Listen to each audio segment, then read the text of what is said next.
Alright, welcome to the stream everyone. Today we are doing Portsmouth versus Birmingham in the EFL Cup. It's the first game of the competition. There's only one EFL Cup today. The rest will be on next week, Tuesday, I believe.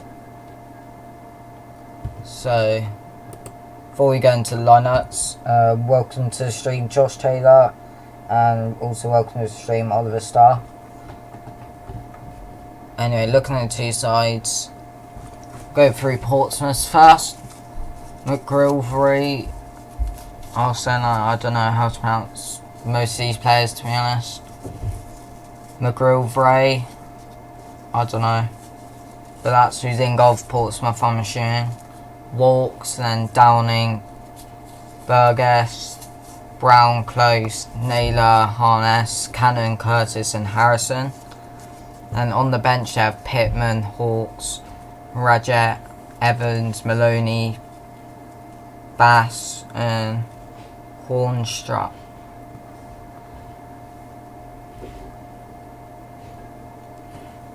I think Portsmouth lost a few of their good players in the summer. I think Clark left to Brighton or something. And then Lowe left to somebody, I don't know who. I think it was a championship team. So they've lost quite a few good players.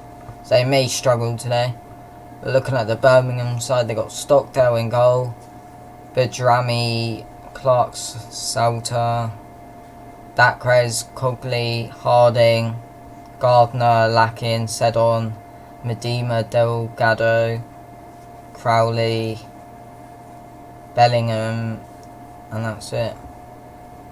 On the subs, Truman, O'Keefe, Bailey, Boyd, Muntz, Burke, Redmond and Stirk.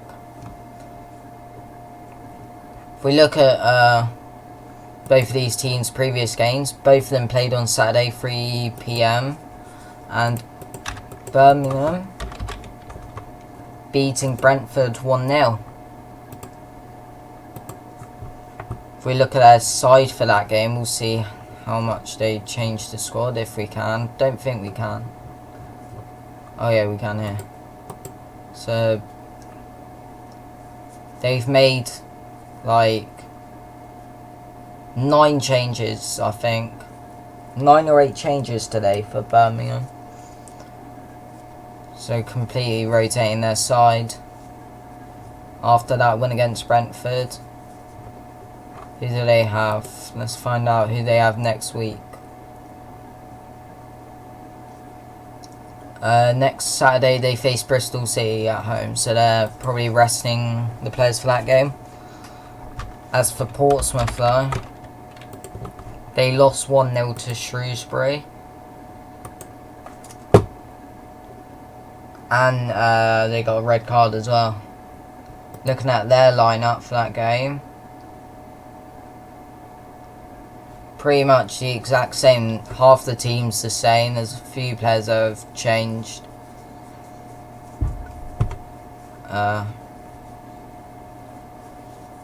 So I think, well, Birmingham are in the higher division. They've rested the most players. They are the away team, but I think they'll go through today. I think it will be 1-0 to Birmingham. I've got 3 predictions right in a row in my last 3 commentaries, so if we can continue that, that'll be great. If we look at the table for League One, Portsmouth down in 18th, which may change once MK Dons play their game if Bury somehow beat them. I don't know. Whenever that's going to be played. Don't know if it will be played. But we've got around 18 minutes to the game. We're going to look at some transfers quickly until 7:30. Then we've got 15 minutes till kick-off. We'll look at the match facts if there is any. Don't know if there will be. Alright, let's see. So we'll start off from here because we looked at these ones yesterday in the Huddersfield Derby stream. So Pape Souaré has gone to Troyes from Crystal Palace for free. Koscielny has gone to Bordeaux, so he's left Arsenal. Don't know who's going to be their new captain. Probably someone like I have no idea actually. We'll have to find out in the next day or two, because they're playing their first game on Sunday. We'll see their captains.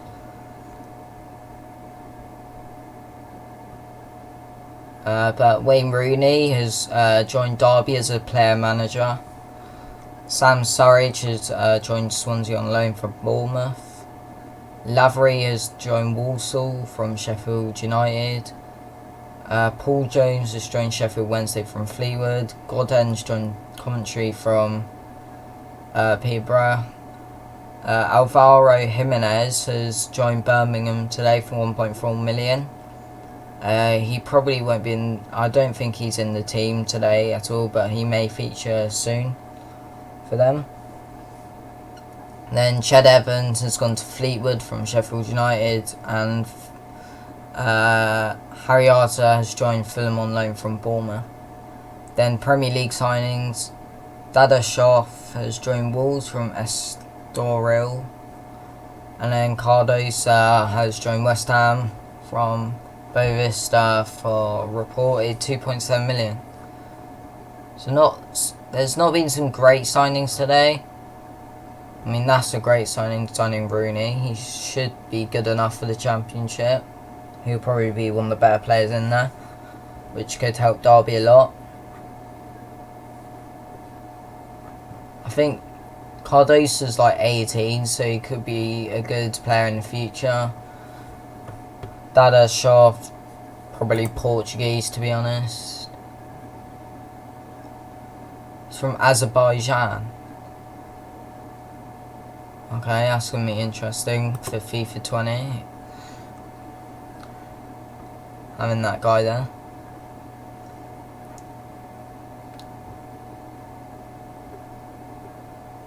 And those are the transfers today.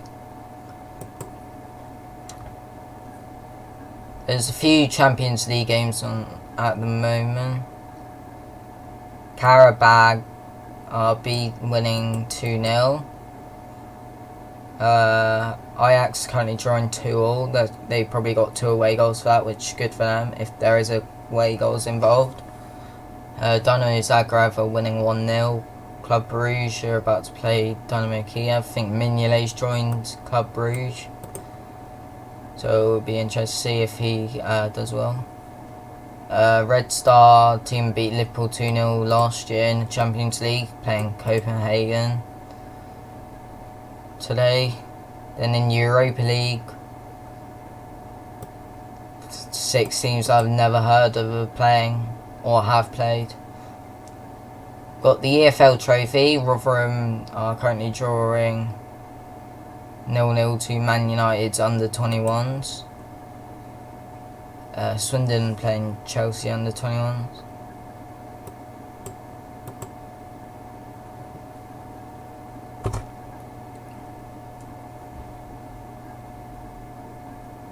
Right, let's see if the thing's showing up on...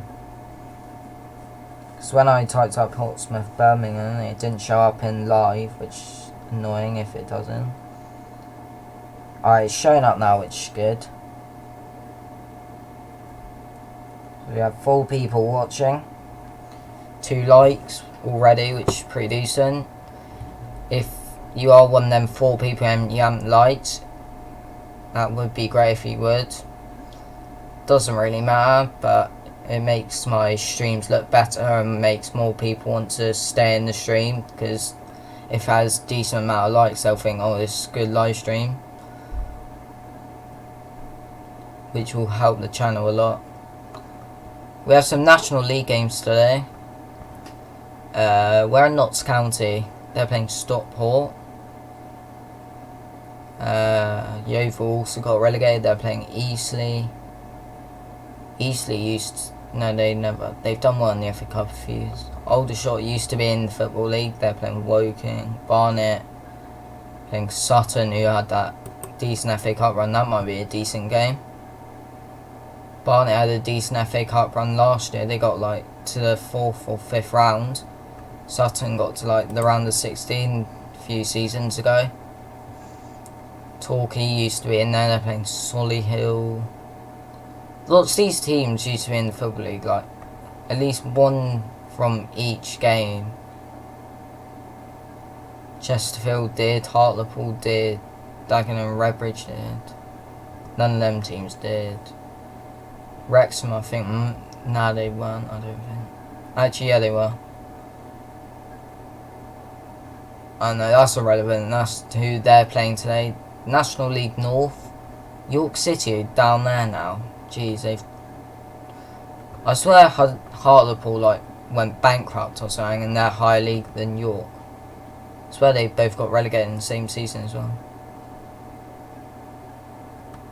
Kidderminster used to be up there as well, I think. I swear they were in the playoffs of the National League a few seasons ago. And National League South. Braintree got relegated, didn't they?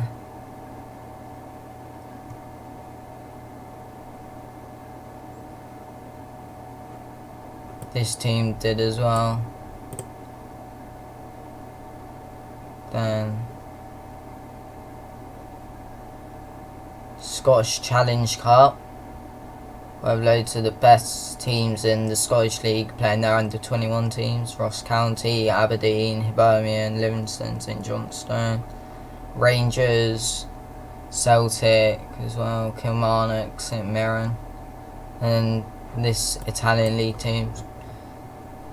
Few Champions League qualifiers today, few non-league games, and obviously the one we're doing is the EFL Cup, because that's probably the best English game today. Tomorrow Wolves are playing, I think, or is it Thursday? Torino, I swear Torino are playing Wolves. Maybe not. Who are Wolves playing then?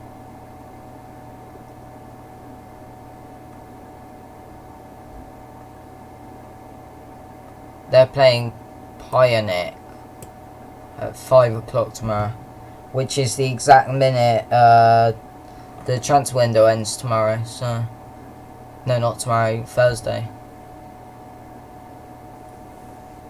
We're not going to do a live commentary for that because it's a UEFA game, so it might get copyright like the last UEFA Europa League game I did.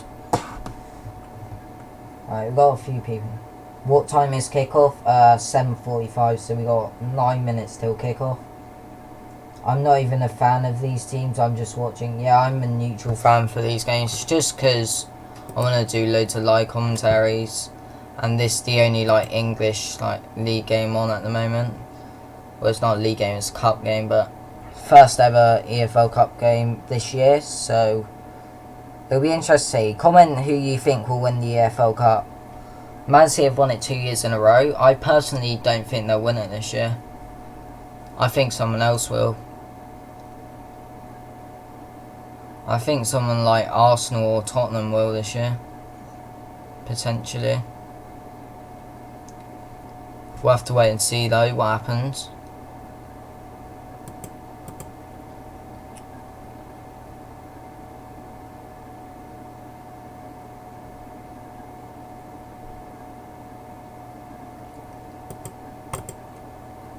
Leeds playing Salford, that's the commentary I'm doing. I'll see who Barnsley are playing.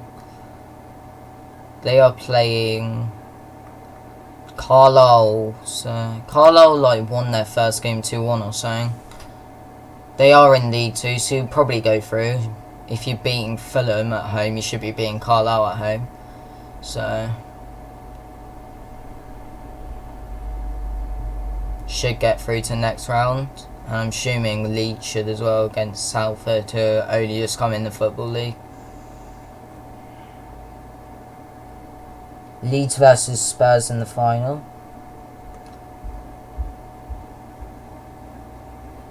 I think Leeds will get to like quarterfinals, then get like a big team and get knocked out.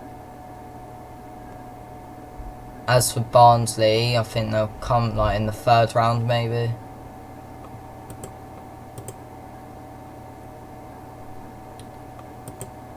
I'm sorry, it depends who everyone gets in like the other draws. Like, because Barnsley could get a Prem team next round or something. Like, if we look at another game, Blackpool versus Maxfield. If Maxfield win, they may get like someone either Lincoln or no, not Lincoln or Huddersfield, because Huddersfield will win. Rochdale or Bolton, I guess. Rochdale are going to destroy Bolton. Actually, no, they won 3-2. They were 3-0 up. So I don't see any hope for Bolton, because they barely have any players and they have to rotate their squad. So they're playing Saturday against someone. Is that the right one?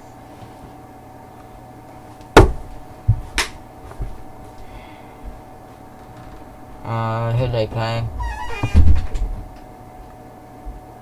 Coventry. Probably won't do well on that, and then they're playing that game.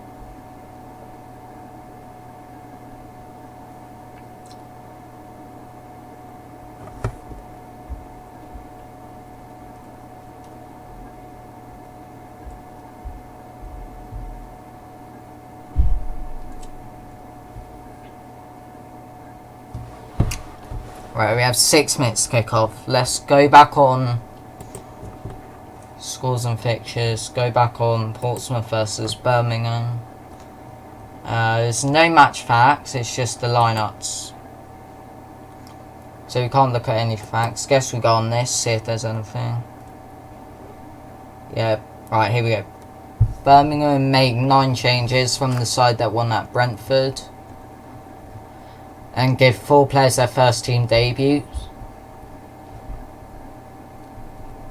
As for Portsmouth, they made 3 changes from their defeat to Shrewsbury, which makes sense because they're playing a better team, so you can't need their best players playing.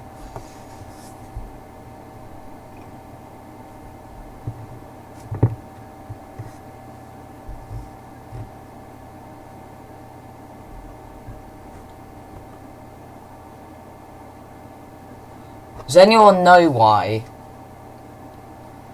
Portsmouth Birmingham is the only EFL Cup this week and then the rest are playing next week? Does anyone actually know why that is?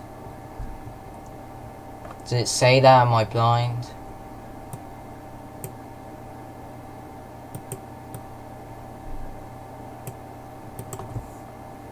It's quite odd having one Carabao Cup game and then having the rest the next week. That's weird. But we have 4 likes on the stream. Thank you to the other 2 people that liked since I asked. This is the first meeting of these 2 sides since 2012, which I'm assuming was when they played in... Birmingham were in the Prem in 2012. Portsmouth won, they were in the Championship. So maybe they played each other in the 2012-13 season, like twice. And then Portsmouth got relegated that year, unless they played each other in the Cup. I have annual 2012.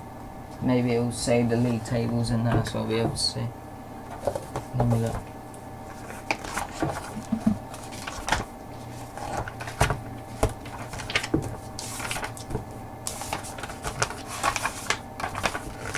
Depends when this came out.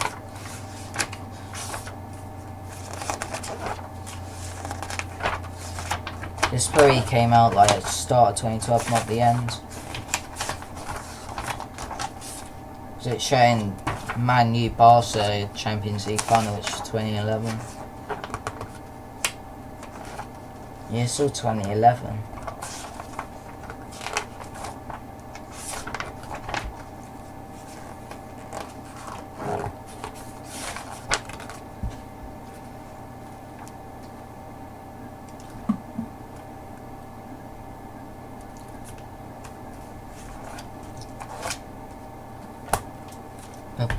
It says legend, says a picture of Guerra in 2011. They predicted that he was going to be a Man City legend. 8 years later, he's Man City's top scorer.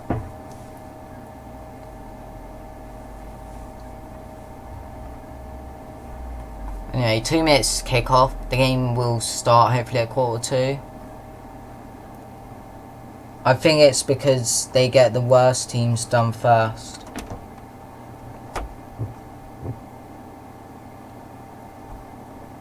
I mean, Birmingham, and they're like mid-table championship side. Portsmouth are like a decent League One side. I don't know what happened to Portsmouth. They were like decent Prem side, then they got relegated. Like, they won the FA Cup like a decade ago. Now that he went down League 2, now they're back up to League 1. Lost to Sunderland in the playoffs last year. Lost to Shrewsbury this year in the first game. It's just not looking good for them.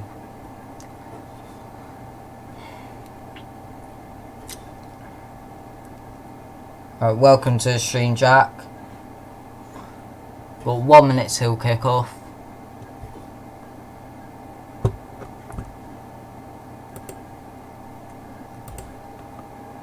Right. We managed to hit 1,305 subs yesterday, which is pretty decent. Let's see. Has it started? If we refresh. Once the game starts, it should have this thing there.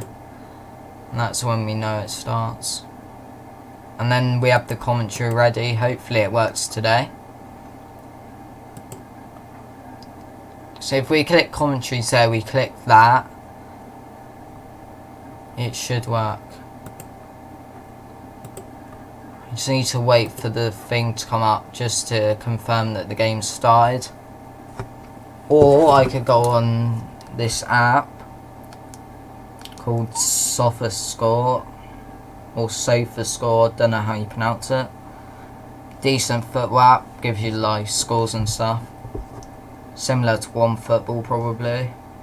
Actually no, it's not really, it doesn't tell you about transfers. Actually yeah, it does. So it literally tells you about the latest transfers and stuff. Pretty decent app. You can like see goals as they go in, like if you go on details, like you click on a match like Portsmouth Birmingham, go on media, then like you click like a link that says like goal to Portsmouth or something, then you click on that and it shows you the goal. It's a pretty decent app. So we're waiting on kick-off. It said all the non-league games have started, but it hasn't said the Portsmouth games started. Yeah.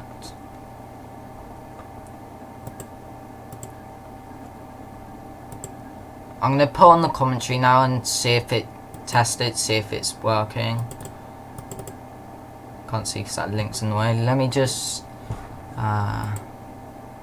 do this, see if the commentary works. While there are starts for Bajrami, Medina, Bellingham and Lakin. The EFL Cup returns to action at Fratton Park this evening as Portsmouth...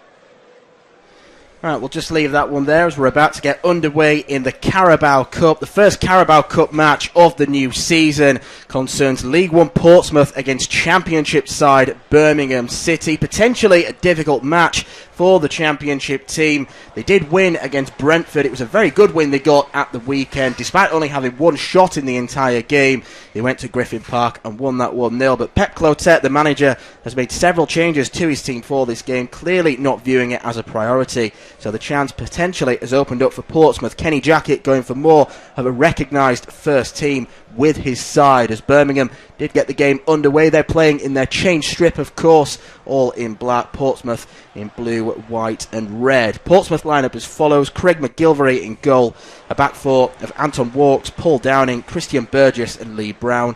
Ben Close and Tom Naylor in midfield, with Ronan Curtis, Andy Cannon and Marcus Harness floating in behind Ellis Harrison. For Birmingham, opportunity knocks for a number of their younger players. David Stockdale is in goal, a back three of Josh Dacus Cogley, Geraldo Badrami and Jake Clark-Salter. Wes Harding and Steve Seddon playing as the wing-backs, with Craig Gardner and debutant Agus Medina in midfield. 16-year-old Jude Bellingham will play alongside Charlie Lakin and Dan Crowley up front, as Birmingham do have the early possession. They've just won a free kick in the centre circle, just over a minute gone of this game. Myself, Dan McCarthy, and Jack Ogleby taking you through this contest. And Jack, I think obviously with Birmingham having made so many changes, despite the fact there's a division difference, Portsmouth will be looking at this game and thinking they perhaps should win it, really. Yeah, Portsmouth got a decent lineup out there. Disappointing start to the season, of course, that result against Shrewsbury. I think they'll fancy themselves, and looks like a nice night down at Fratton Park. A good night for playing football against a young side. We're just seeing young Jude Bellingham, the youngest of them all, 16 years old, 22 on his back, so a big night for him. But there's a few more experienced names, I suppose, for Portsmouth. Players you expect to have an impact on that. This Max Harness there, and I have to say I fancy the home side. Yeah, I think I'm with you on that. Birmingham, very much a skeleton squad. They do have experience in there. Mentioned Stockdale playing in goal. Craig Gardner will have a lot on his plate this evening, having to try and guide his younger players, and the debutant Medina featuring for the first time in English football. And he's on the ball now, picks it up in the centre circle, looks to release Steve Seddon on the near side. He goes back in field to Medina. Now with Gardner, one touch, and now Crowley will collect it. He tries to go to Dacres Cogley, and it looks like he's actually playing the wing-back role rather than Harding, who's one of the back three. He's up against Lee Brown, who battles to win that ball, and then he has to try and spin away from Crowley. But it's been an energetic start from Birmingham, and that's perhaps what you'd expect when you've got a team full of young players who are keen to make an impact on the contest. Absolutely. You mentioned Craig Gardner there. He'll be a huge player for the Blues this evening. They're going to need someone who's going to guide them around the field, I suppose. And you see it often, don't you? And a more experienced pro will be pointing the fingers. That's what he needs to be doing against a side will be full of enthusiasm, but maybe not as canny, shall we say, as the Portsmouth side.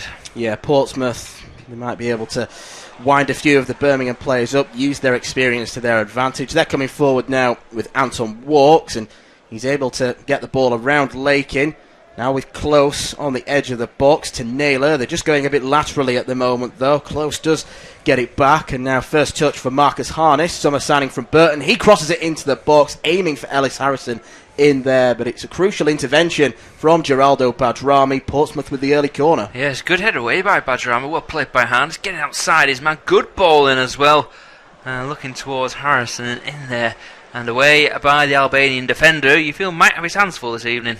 Yeah, potentially so, even though there's three of them at the back. Ellis Harrison playing up front. He'll have a big point to prove after his poor season at Ipswich. The corner is swung in by Harness, headed away by Birmingham, but Portsmouth still keeping all their men forward. It's back with Lee Brown now. Brown plays it over to Ronan Curtis. Irish international skips away from one challenge, and he's still going, but that's a good intervention by Lakin after it was Medina who slid in and couldn't win the ball. But Birmingham now look to go forward themselves. Here is Crowley.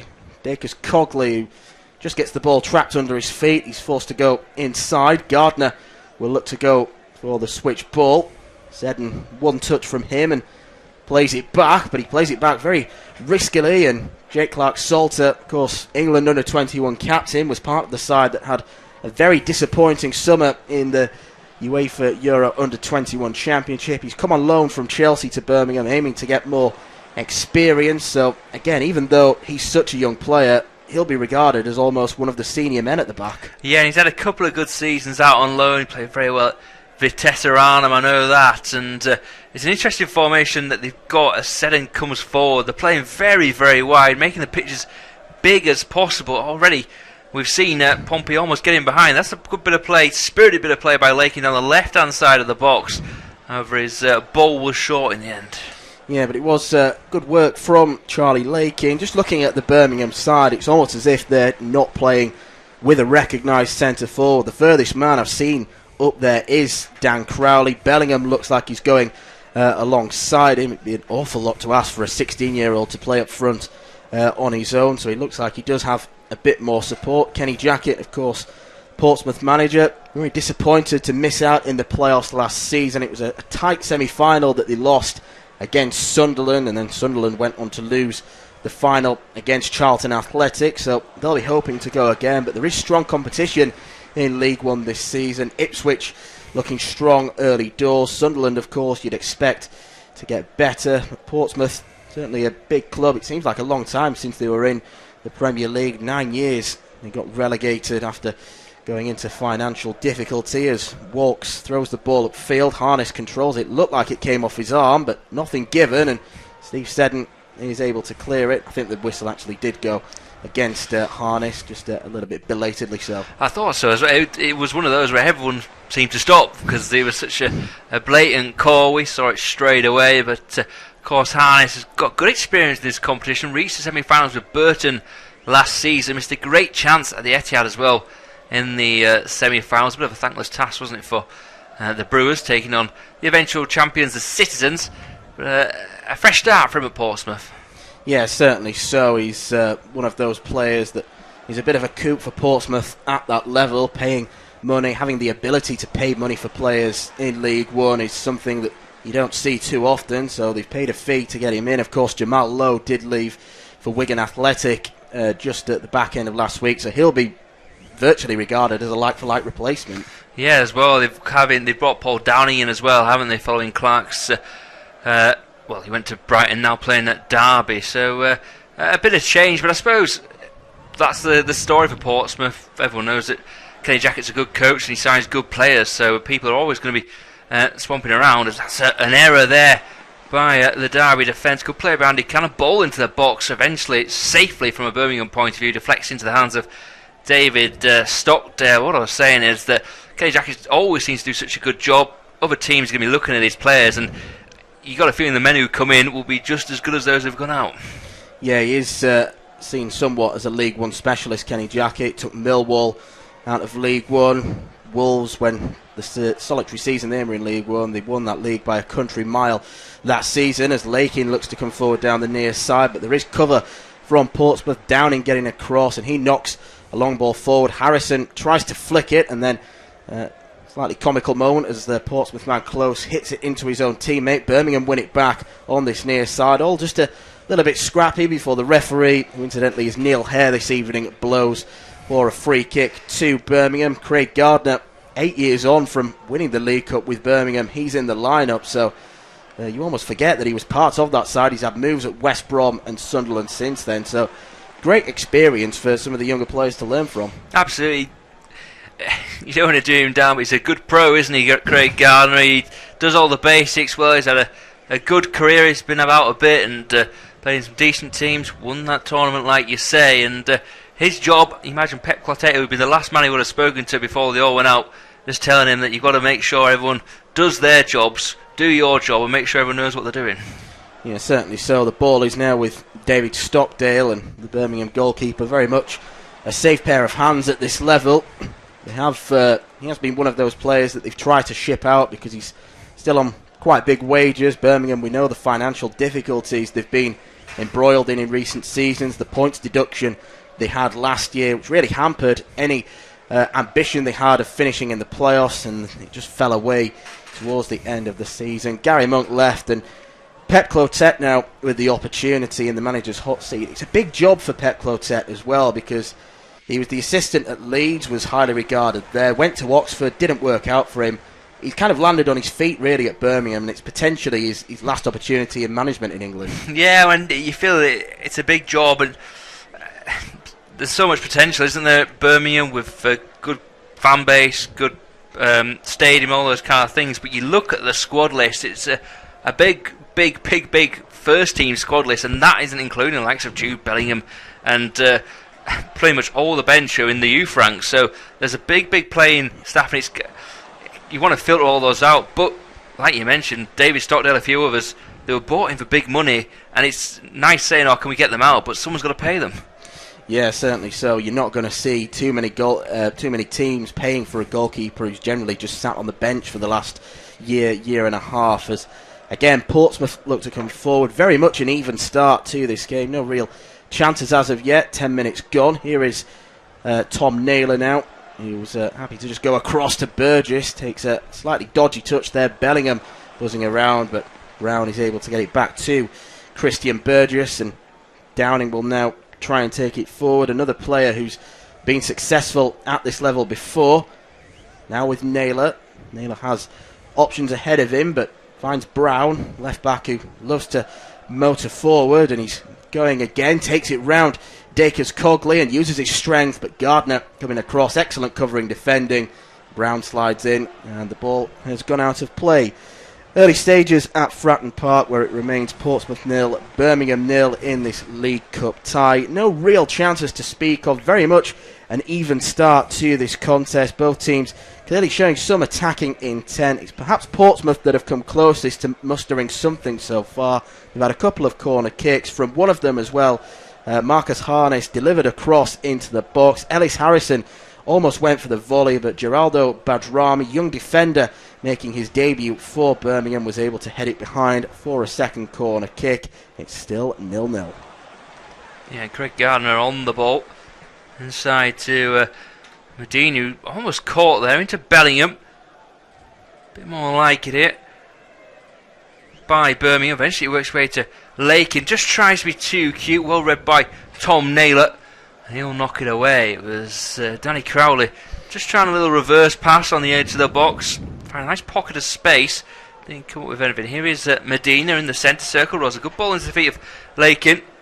Crowley wants it, but Lakin's doing it all himself. Bellingham now. Can he turn? Yes, he can. Past Burgess.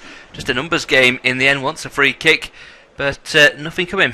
Yeah, I think Bellingham just took a touch rather than allowing the ball to roll across him and maybe getting a strike away from the edge of the box. But again, some promising signs from Birmingham as Badrami takes the ball over the halfway line, feeds it forward into Gardner, who's looking to chip one down the channel, but Bellingham wasn't ever going to get there. Portsmouth now go forward themselves, a bit longer this time. Harrison playing up front on his own. He wins the header. Harness will collect it. They've got making a run up front. It is Andy Cannon who goes across, and Badrami, well, it's not a corner kick. Cannon brought down. He's furious with the decision not to award Portsmouth a corner. He's playing one of his first games for Portsmouth. Just have a look at the replay.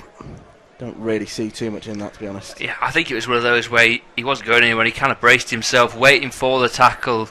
Badrami obliged, but the ball had already gone out, and I think goal kick probably the right call. Yep, Geraldo Badrami, the Albanian, making not just his Birmingham debut, but his senior debut as well.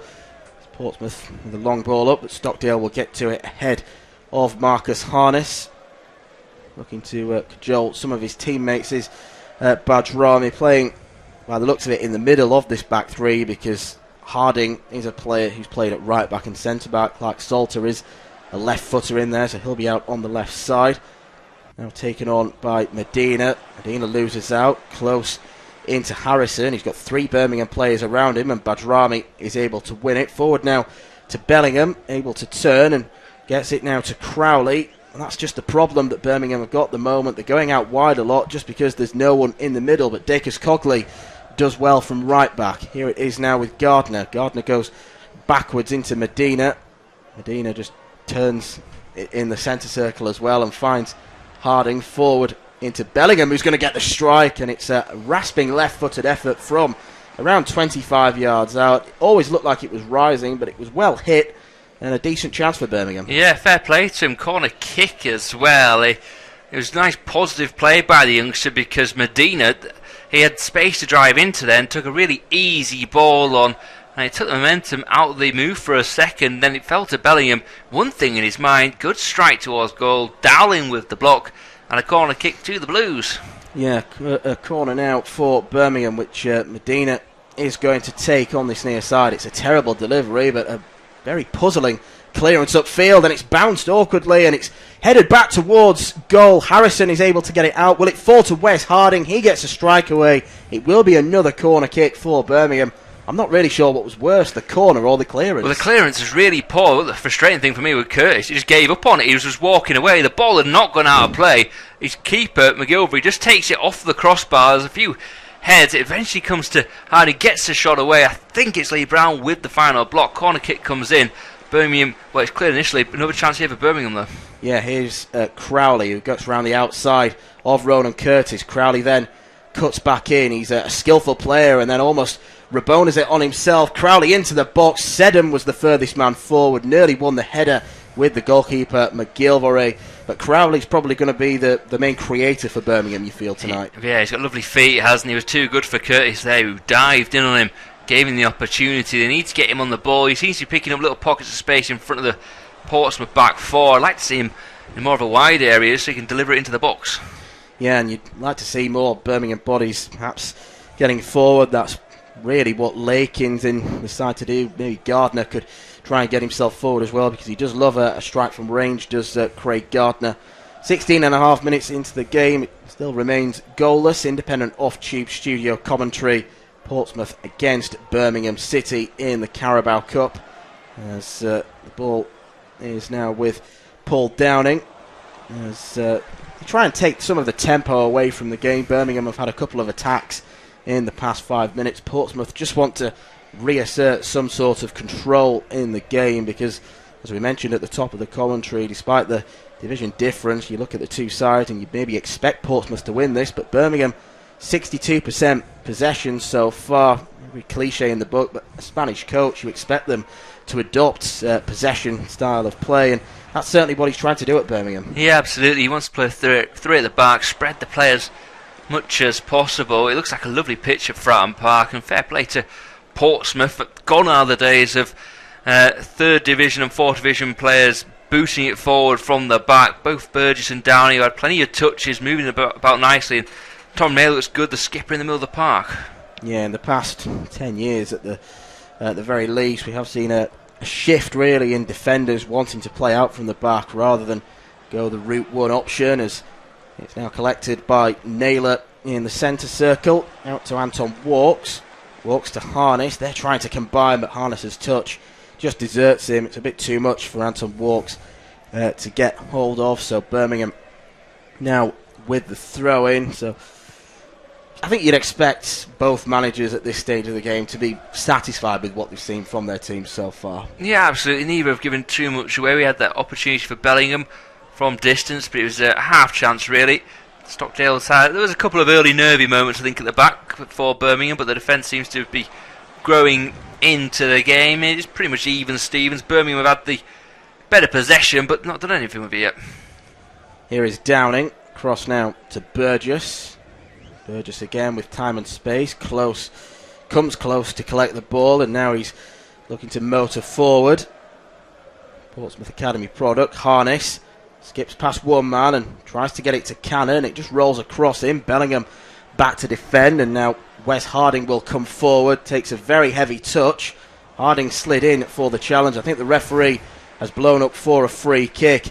He's going for his pocket, and Wes Harding has picked up the game's first yellow card. It was a really bad touch from him as he looked to maraud forward.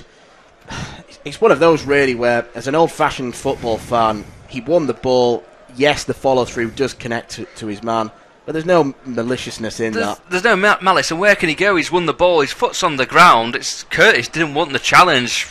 We were both watching in the office football from 10 years ago, was it? And it was a totally different game. There were challenges flying in. But that was just a case of Curtis didn't want to get involved. It was a bad touch by Harding, but there was clear distance between the two players. I mean, he's been harshly done by there. He certainly has, and Portsmouth could profit from the referee being rather a stickler with the rules.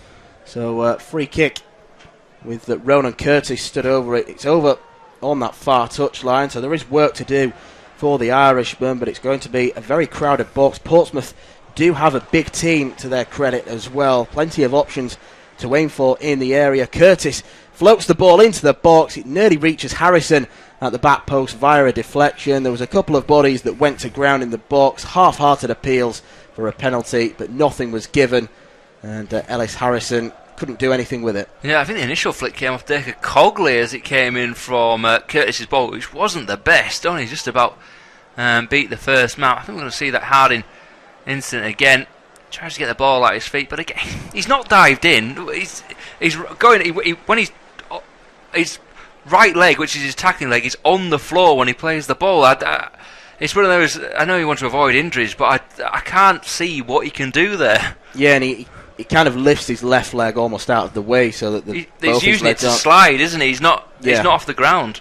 Yeah, it's a poor call that by Neil Hare, and you do wish really that football would redress the balance of things being so heavily stacked in favour of attackers. Lee Brown was straight in there. He slammed into Craig Gardner, and he was frustrated that it was a free kick where he could have probably gone for the challenge. That was only after 2 or 3 minutes. He lost his cool, slammed into Craig Gardner after being out-muscled by one of the other Birmingham players, and then when it was the shoe was on the other foot, he was straight across to the referee. It's like, have a bit of perspective, I suppose. Yeah, there's Jude Bellingham getting back. He's throwing himself into challenges as well. Clearly not overawed by the occasion at just 16 years and 38 days old. Portsmouth with another cross into the box. Stockdale has to pat the ball on the floor. He does eventually get hold of it, but he does well enough in the end, David Stockdale, to gather that ball and again stop the Portsmouth momentum flow in, because in the past few minutes they've just started to turn the heat up a little bit on Birmingham City, and now they've got a target to aim for, as you will,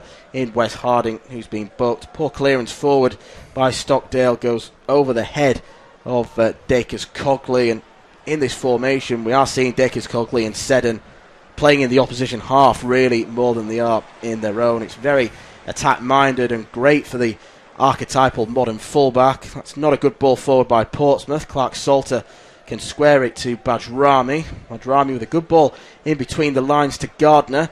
Now picked up by Crowley on the far side. Gets the pass back, instead leaves it for Harding. Good play from Gardner, and now Crowley will pick it up again. Gardner runs forward. Crowley's looking in the box. 2 options in there. Furthest men forward were Bellingham and Seddon coming forward from left back. I mean, it's one of those formations where when the ball's out wide, you almost expect the opposition wing back to be the furthest man forward. It's one of those strange anomalies in football, really, as Seddon flew back to do his defensive work, cleared the ball, and out for a throw-in. Yeah, it's a shame they don't really have a focal point up front, isn't it, Birmingham? They're struggling to get it stuck up there. I've got to say, Bajrami looks really good at the heart of defence. I fancy he could probably step into midfield if he wanted to change things around in the second half. Still remains Portsmouth 0 at Birmingham City 0. It's not been a bad watch so far, but we are waiting for our first real chance on goal. 16-year-old midfielder Jude Bellingham certainly looks confident in midfield. He had a left-footed strike from the edge of the box, which deflected behind for a corner. Down the other end, Wes Harding has picked up the game's first yellow card, very harshly so as well. It was a poor touch forward from him, but he slid in, won the ball, and only got a slight bit of contact on Lee Brown. Referee Neil Hare, though, still went to his pocket and dished out the yellow card. Still Portsmouth 0, Birmingham 0. Yes, and Lee Brown on the ball now. Long ball forward, looking towards Harrison. Good touch by the former Ipswich man. Signed for 450,000. Big money at this level, really. But Curtis couldn't help him out. Cannon now. Now Curtis on the left-hand side. He's got Brown overlapping. Left-footed ball in by the Irishman, but it's poor in the end. Seddon will have to deal with it on the near side as we look at it on our TV screen. Independent off-tube studio commentary. Helped out by Lakin. A little 1-2 between those. Ball forward by Seddon, but then we're seeing the problem tonight really for Birmingham. There's no one to hold it up as Brown floats it wide to Curtis. Got in round the back of Dacre Cogley. It's going to bounce in the box.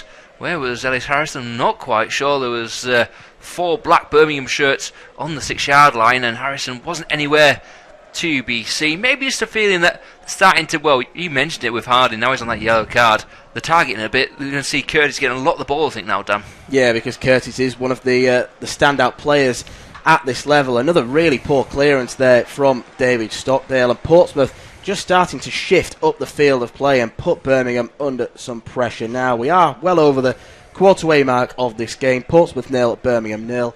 Be Jack to take us through to half-time. Yeah, Brown with a throw back to down it. Some arrival into the feet of Walks back to Naylor, the skipper. Long sleeves for him this evening. Not the only one in the Pompey or the Birmingham lineups actually, as Cannon now turns. He's got Harness making a run for him. Tackles Medina on the ground. Bit of frustration there. First start for him since January. Medina's done well so far. Liking to be a bit more positive on the ball maybe sometimes. Other than that, tidy in the midfield alongside Craig Gardner.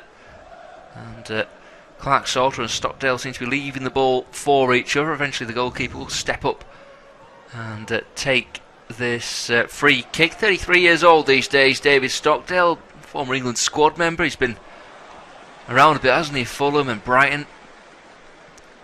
Leeds born. I don't think he ever played for the club. Darlington as well. I remember that's the first time I saw him play against Leeds in the JBT. Anyway, Harrison, edge of the box, goes for a goal. In fact, it was Harness either way.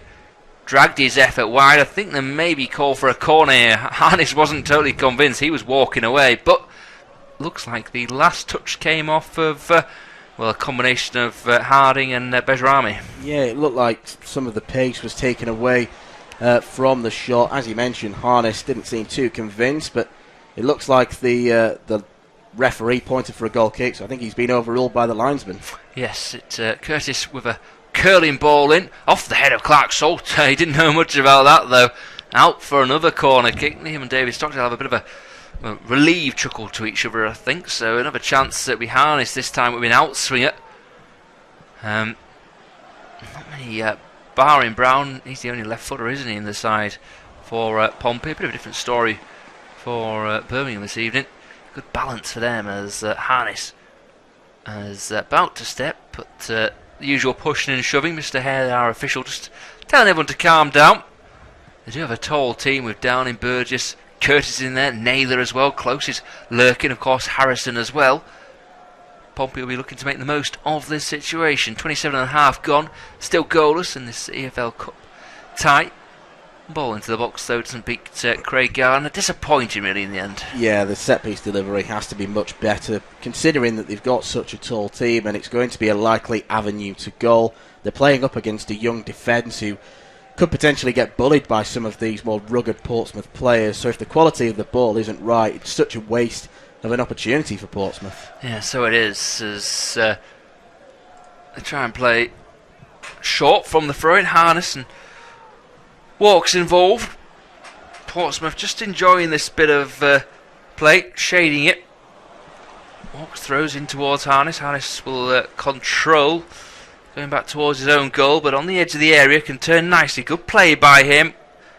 Well marshalled though by Seddon in the end. He got back, made his tackle, out for a corner kick though, and these are situations, as Dan was just saying, that offer Pompey opportunities. Looks like a good travelling support actually from Birmingham behind David Stockdale's goal. Not an easy journey, I don't think, on a Tuesday evening. Lee Brown with the in-swinging corner kick. A good ball under the crossbar, and Stockdale just about gets a palm onto it.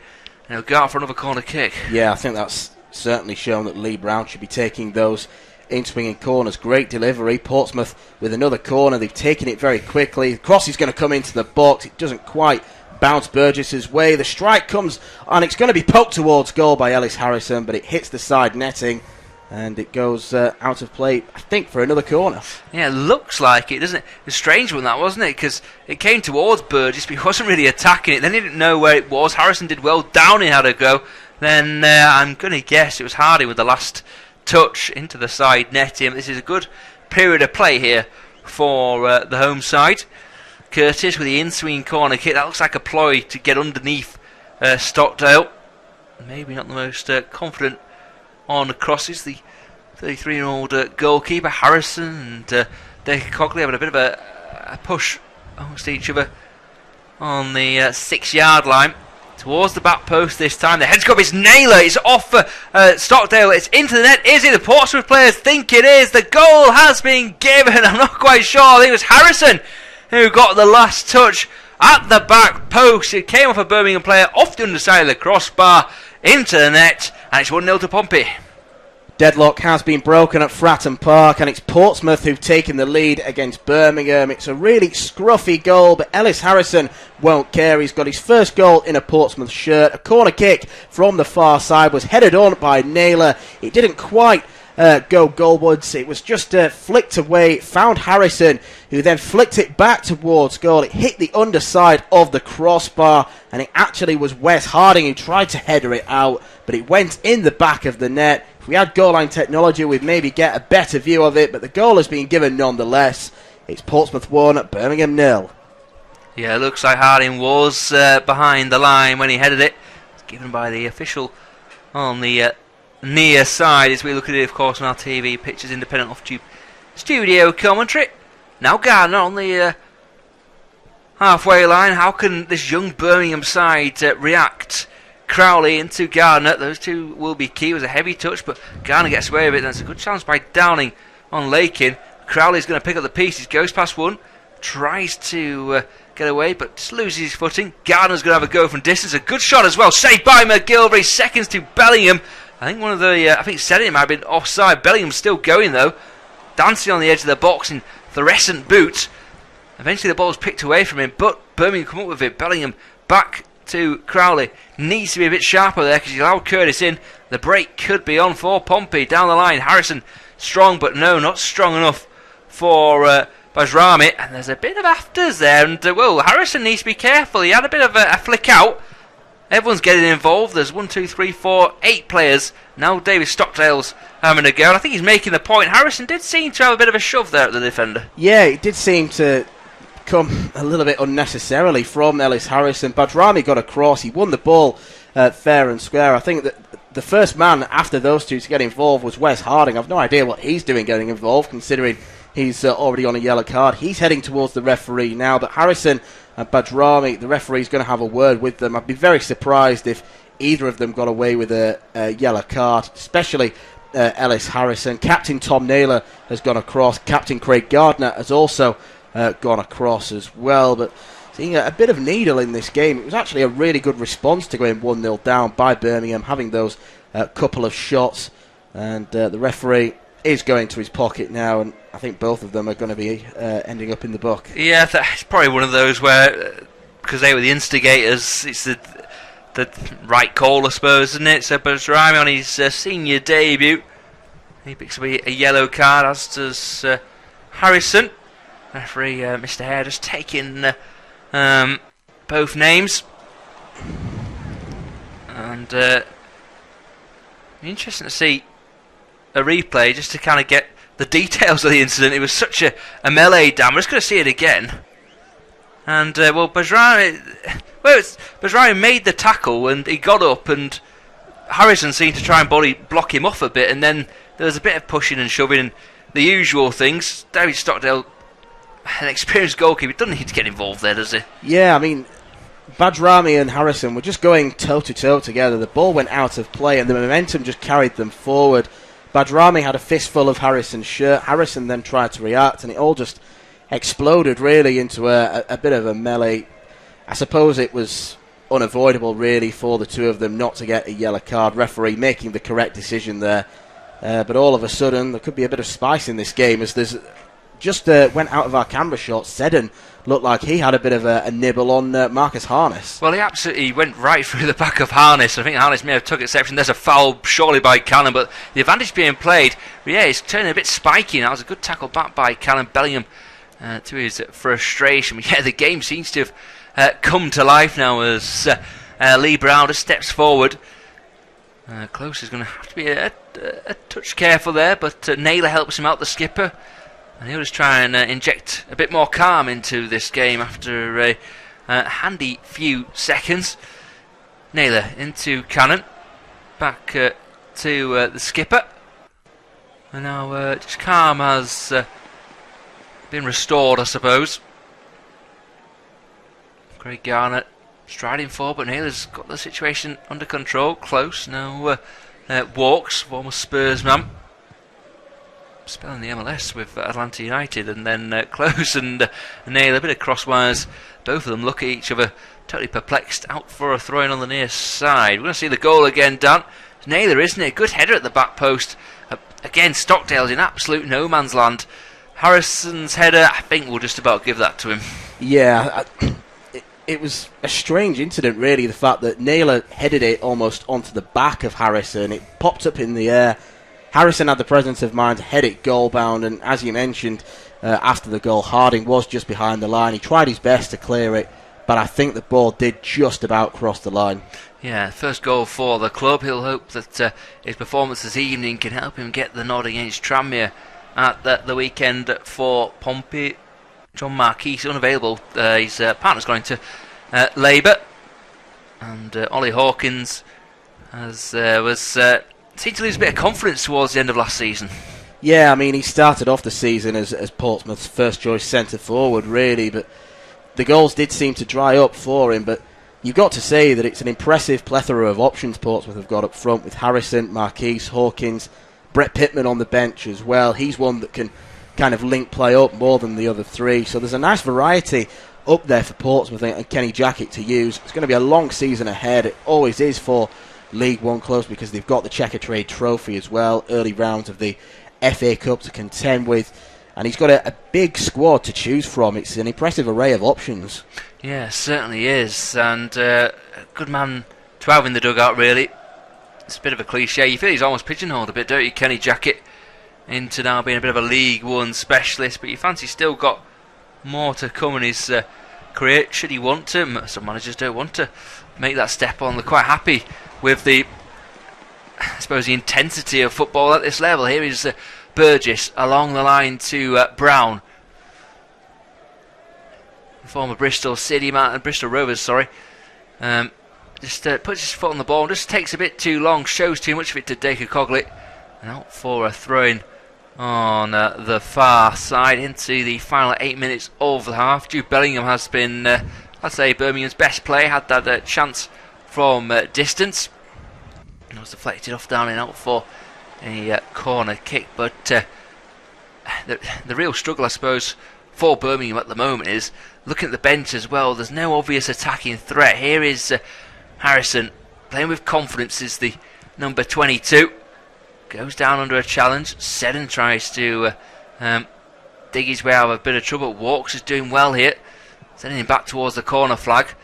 And Medina just about does enough. And then Close with the touch out for a throw-in. But Pompey have the bit between the teeth at the moment.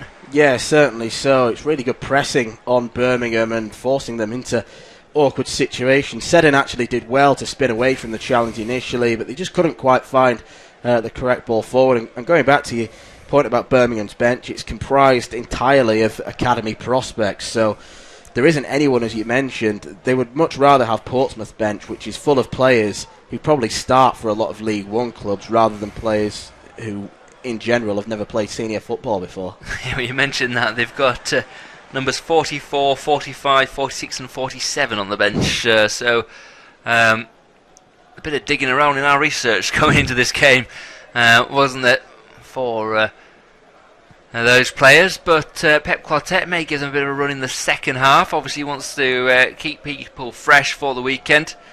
Bristol City for the Blues, after what was a not exactly a classy win at Brentford, but the old count, coming away with the 3 points, and a great way to start the season for Birmingham. Here is Curtis goes for a goal, blocked off by Cotter. Oh! Whoa, what a strike! It came off Clark Salt, and it was close from 23 yards out on the volley. Struck it low past David Stockdale. I think it may have been a touch unsighted, but let's not take anything away from the finish. Fantastic by Close, and Pompey lead 2-0 on the night. Portsmouth have got the second goal, and it's an absolute cracker, worlds away from the first. It was picked up by Ronan Curtis, driving towards the box. He went for a strike at goal. It looped back off Jake Clark-Salter, and then on the edge of the box, it's a sumptuous volley from midfielder Ben Close. Nothing David Stockdale could do. Portsmouth 2, Birmingham 0. Yeah, fantastic by the Portsmouth-born midfielder, 22, Ben Close, and really starting to make a bit more of a mark on this side. I mean, a couple of loans away at non-league sides, but that's obviously his first goal of the season. And we'll look out for him, I suppose, Dan, but probably going to be his best goal of the season as well, as Harrison's brought down. It's a foul by Medina this time, who I think is probably going to go in the book. Yeah, the yellow card is out. I think he's really struggled in this first half. Medina, of course, making his first appearance in English football. I mean, again, don't want to speak in cliches, but he's been signed not even from La Liga. He's been signed from the lower divisions of Spanish football, where, because of the climate, the pace of the game is so much different. He's been run ragged, really, Agustin Medina. Picked up a yellow card, and again, another target for Portsmouth. Yeah, he's looked a bit leggy, hasn't he, Medina? He's looked tidy. There's a couple of instances earlier on where he seemed to take a really easy option rather than taking it by the scruff of the neck. Tidy player. I'm probably going to start speaking in cliches like you were there, Dan, but he maybe lacking a bit of physicality as Curtis stands hands on hips over the ball. You would say this is a free kick that suits maybe Lee Brown as a left footer, but Curtis has placed it deliberately,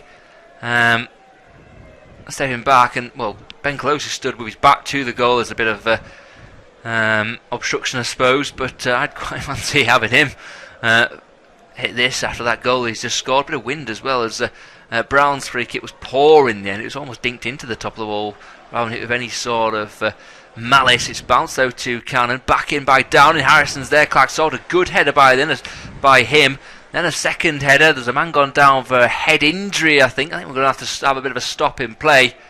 Harrison, not quite sure what he's complaining about. I think he's complaining maybe for a penalty there, but it looked like a clean header to me. Yeah, well, again, we'll just have to have a look at the replay. The cross was thrown into the box.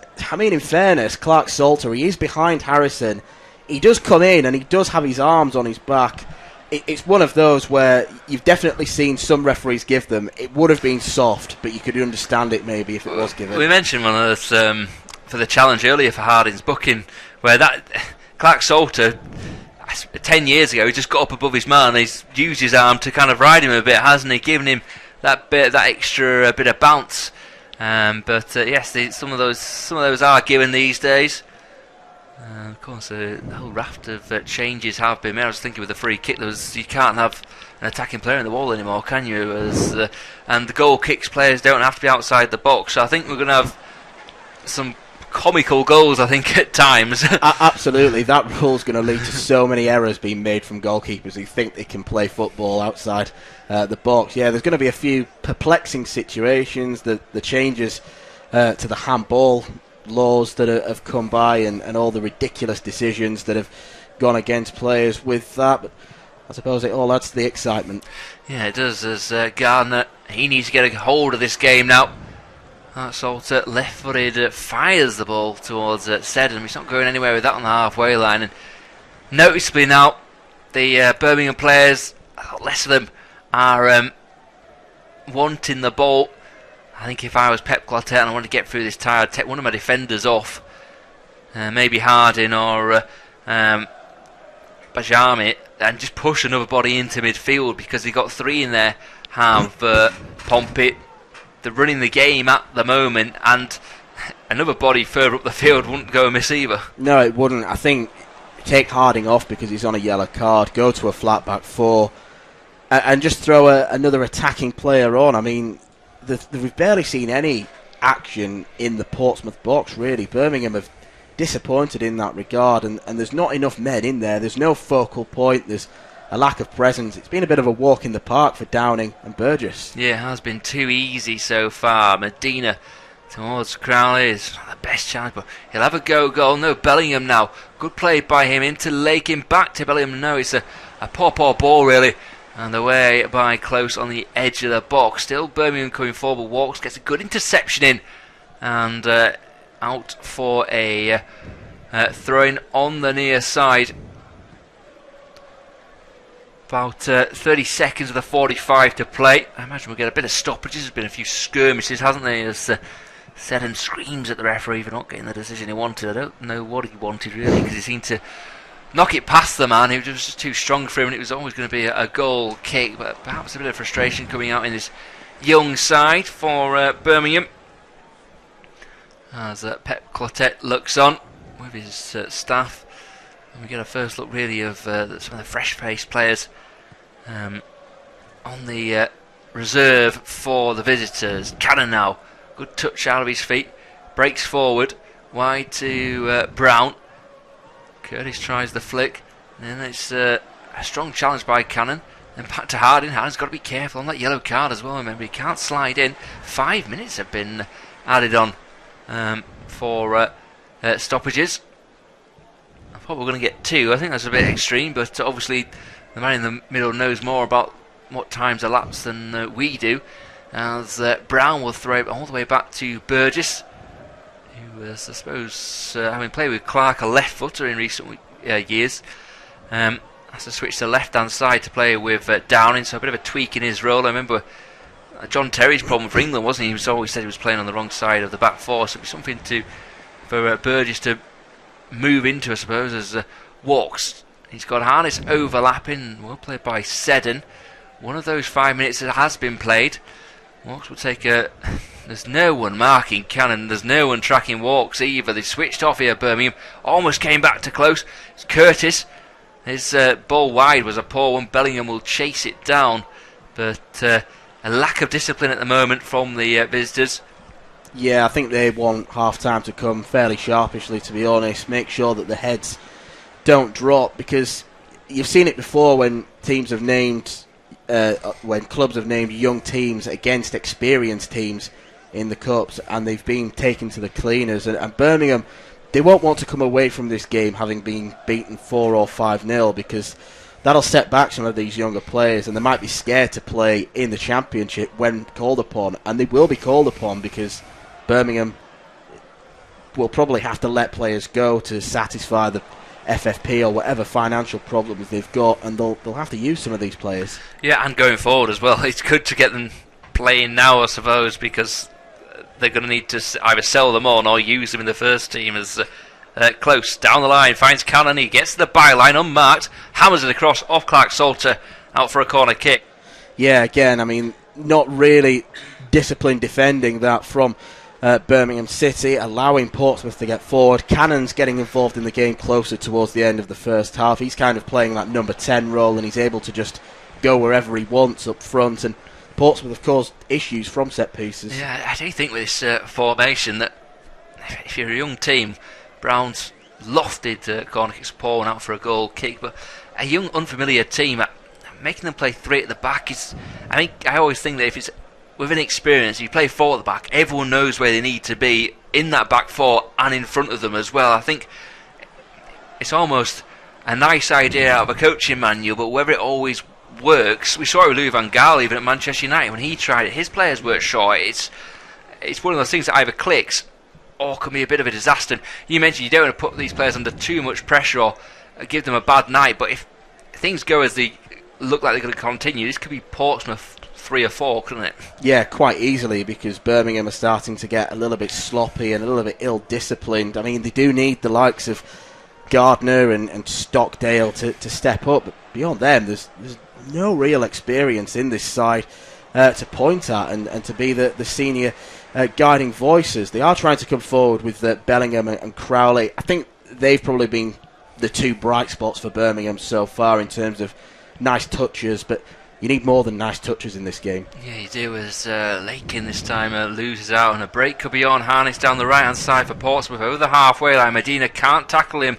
Well, he can't foul him, at least he's on that yellow card. Now Curtis gets towards the box, goes for a goal. It's a decent effort and just skips by the far upright. I thought maybe Stockdale got a touch on it, but no, Curtis isn't complaining, so it will be a goal kick. But that's something we're going to see more and more of there. Harness and Curtis, good pace between them, a decent effort by the Irishman. Well, the 2 players that were being run at, first of all, Agustin Medina and then Wes Harding, so they are targeting the players that aren't going to be able to dive in for a challenge. Curtis did nearly everything right. He tried to guide it across to the far post with a low effort, just a few inches wide. Maybe Stockdale would have had it covered, but more promise for Portsmouth. Absolutely, as Garner into Harding. Now Crowley into the feet of Bellingham. We've pretty much played the 5 minutes. All eyes really on Neil Hare, the referee, as Birmingham just played some nice triangles in the centre circle. Long ball by Gardner. Seddon's got in here down the left-hand side of the box. What can he do? He goes forward, and the ref, much to the disgust of the Birmingham players, has called time on this first half. Goals from Harrison and Close, putting Pompey 2-0 up at the break.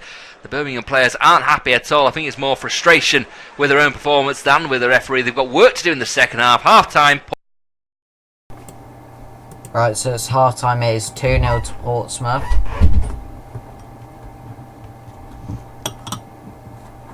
And pretty good half for Portsmouth. Goal scorers I believe it was Harrison and Close.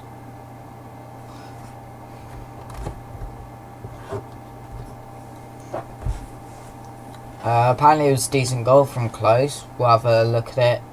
Maybe. Well, we won't be able to have a look at it. I'll look at it after the game. Try and find some highlights. Apparently it was a decent goal. But League One side are beating Championship side 2-0 at half time. Looking at the match stats, Birmingham having more possession, Portsmouth having 10 shots, Birmingham having 3, Portsmouth having 4 shots on target, Birmingham having 1, and 7 corners for Portsmouth, 2 for Birmingham, and 6 fouls on 4. So Portsmouth look like they're the better team. We have 10 people in there at the moment. If you aren't subscribed, hit the subscribe button. And if you want to leave the stream because it's half time, hit the subscribe button, come back in 15 minutes. And then you'll be able to see commentary for the second half.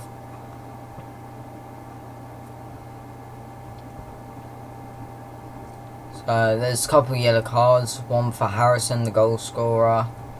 For Portsmouth, one for Harding, Badrami and Delgado, sorry. See if there's been any transfers lately. Harry Wilton joining Bournemouth on loan from Liverpool. That happened like 10-15 minutes ago. Decent signing for Bournemouth.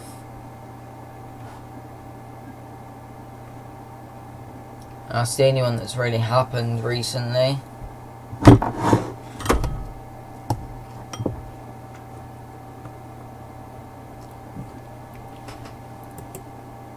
We'll look at half-time scores in other games.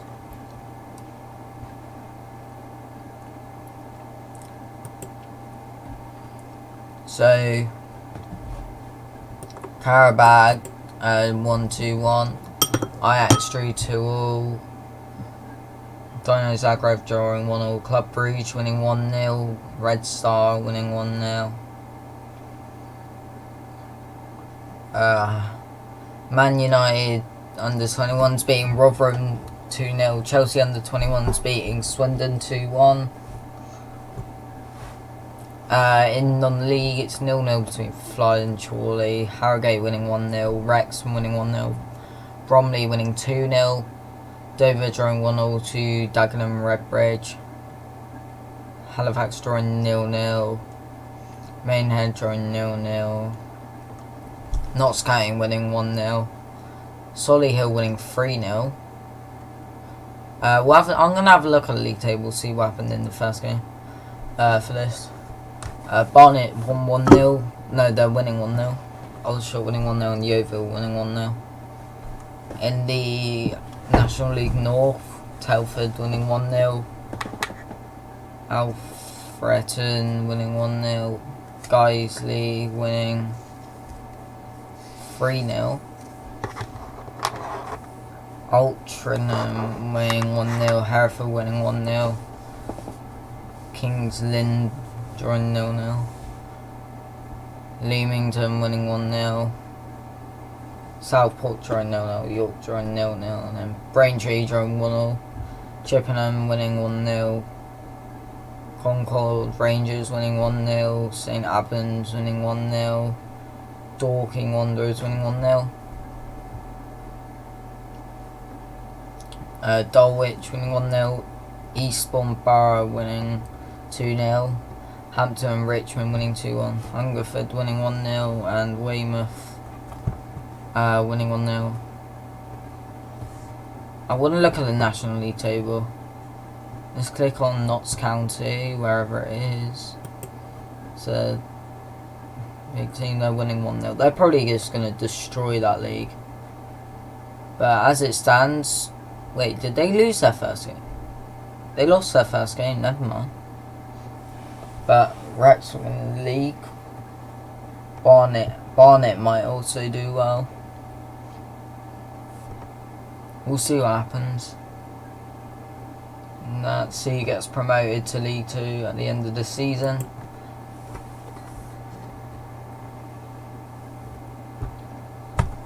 Alright, let's see.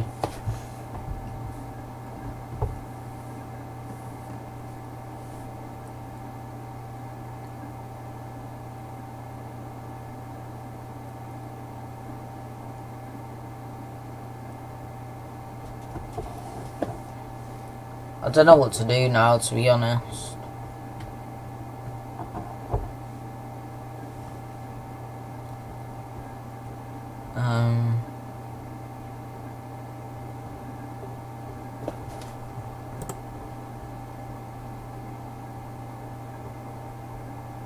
It's not much to do, really. What I could do is go on Sky Sports and look at transfer rumours.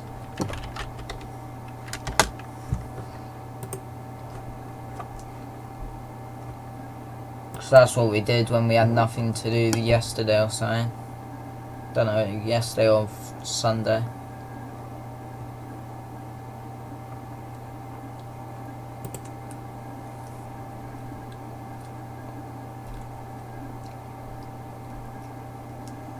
Sidibe set for Everton medical. Bournemouth Sil Wilson loan.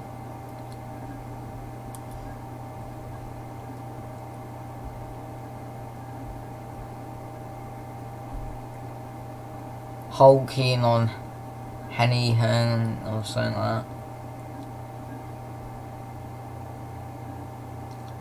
Kemar Roof has joined Anderlecht, so Roof won't be playing for Leeds this season, so you're going to have to put up with Bamford, that looks like, unfortunately, for any Leeds fans.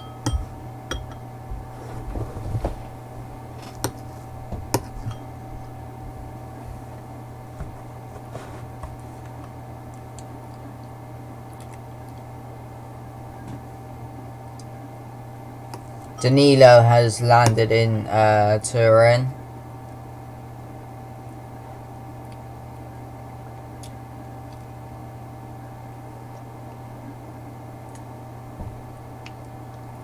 Reading have signed Raphael from Sampdoria.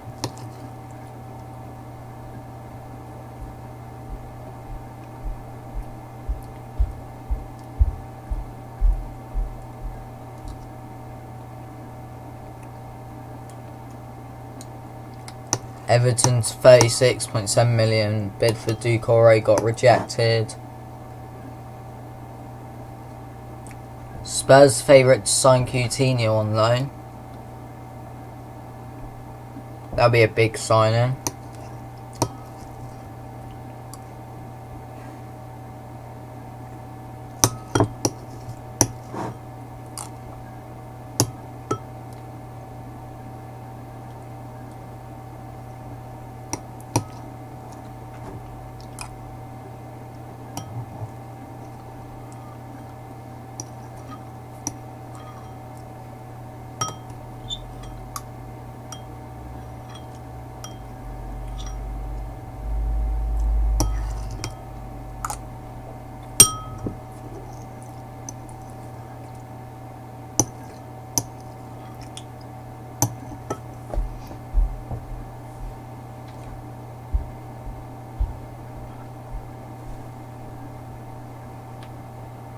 When was this?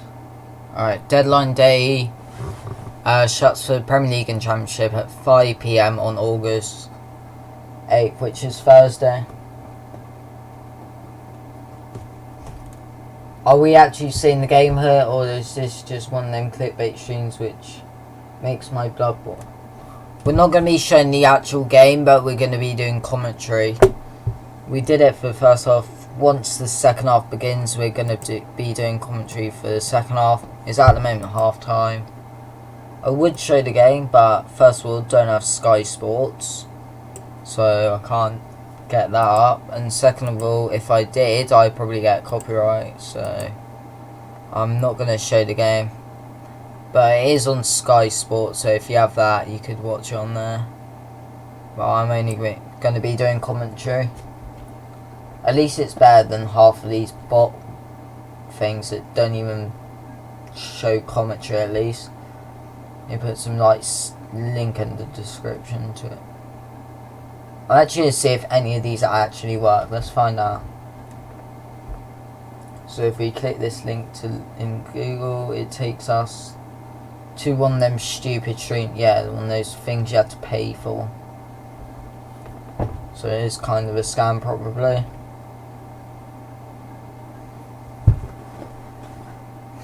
Right, let's continue looking at these. So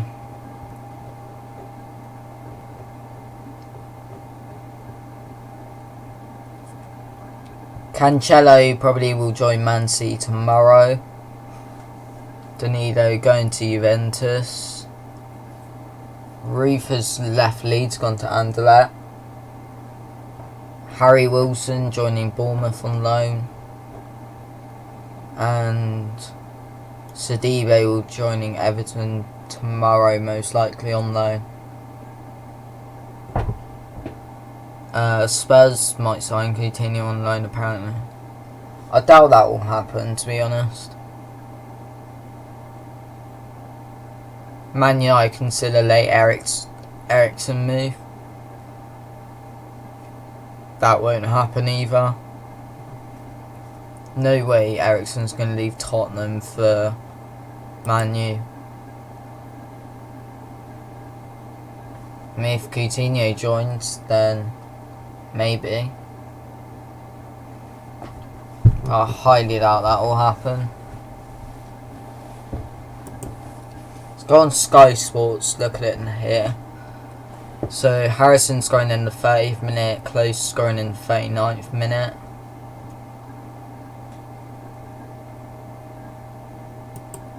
If we tap here to watch it, it probably says you have to pay for it. Yeah, you have to log into Sky Sports, which is pretty much paying for it.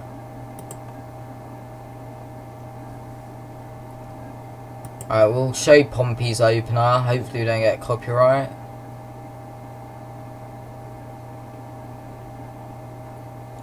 Obviously get an ad. So I mean, you can watch the goals here. If there is any more goals, I'm hoping Sky Sports put it on there to show it so we can do it. So it's a corner, whipped in.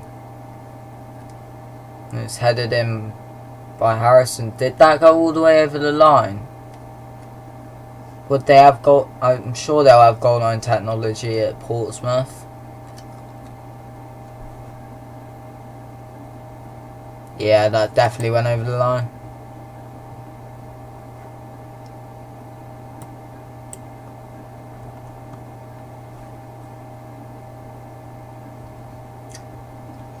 So we have the opener. We don't have the second goal to show, but hopefully we can find that in like a couple minutes. Still half time. We've got about 5 minutes till the second half, so we may get it then. But for now, we are gonna just go on.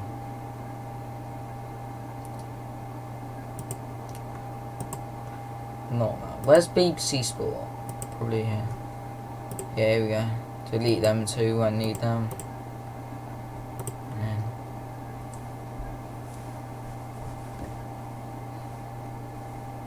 Birmingham's Isaac Vassell is reportedly close to a move to Cardiff for around 3 million. And Birmingham have already bought his replacement, having signed Spanish striker Jimenez from Almeria or something like that. Probably Almeria, that sounds better.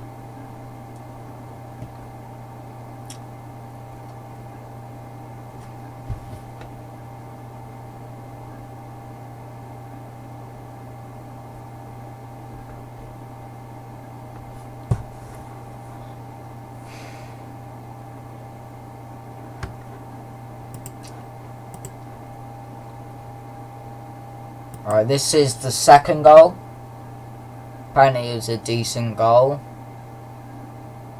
Obviously you get that same ad. Gotta wait 10 seconds then.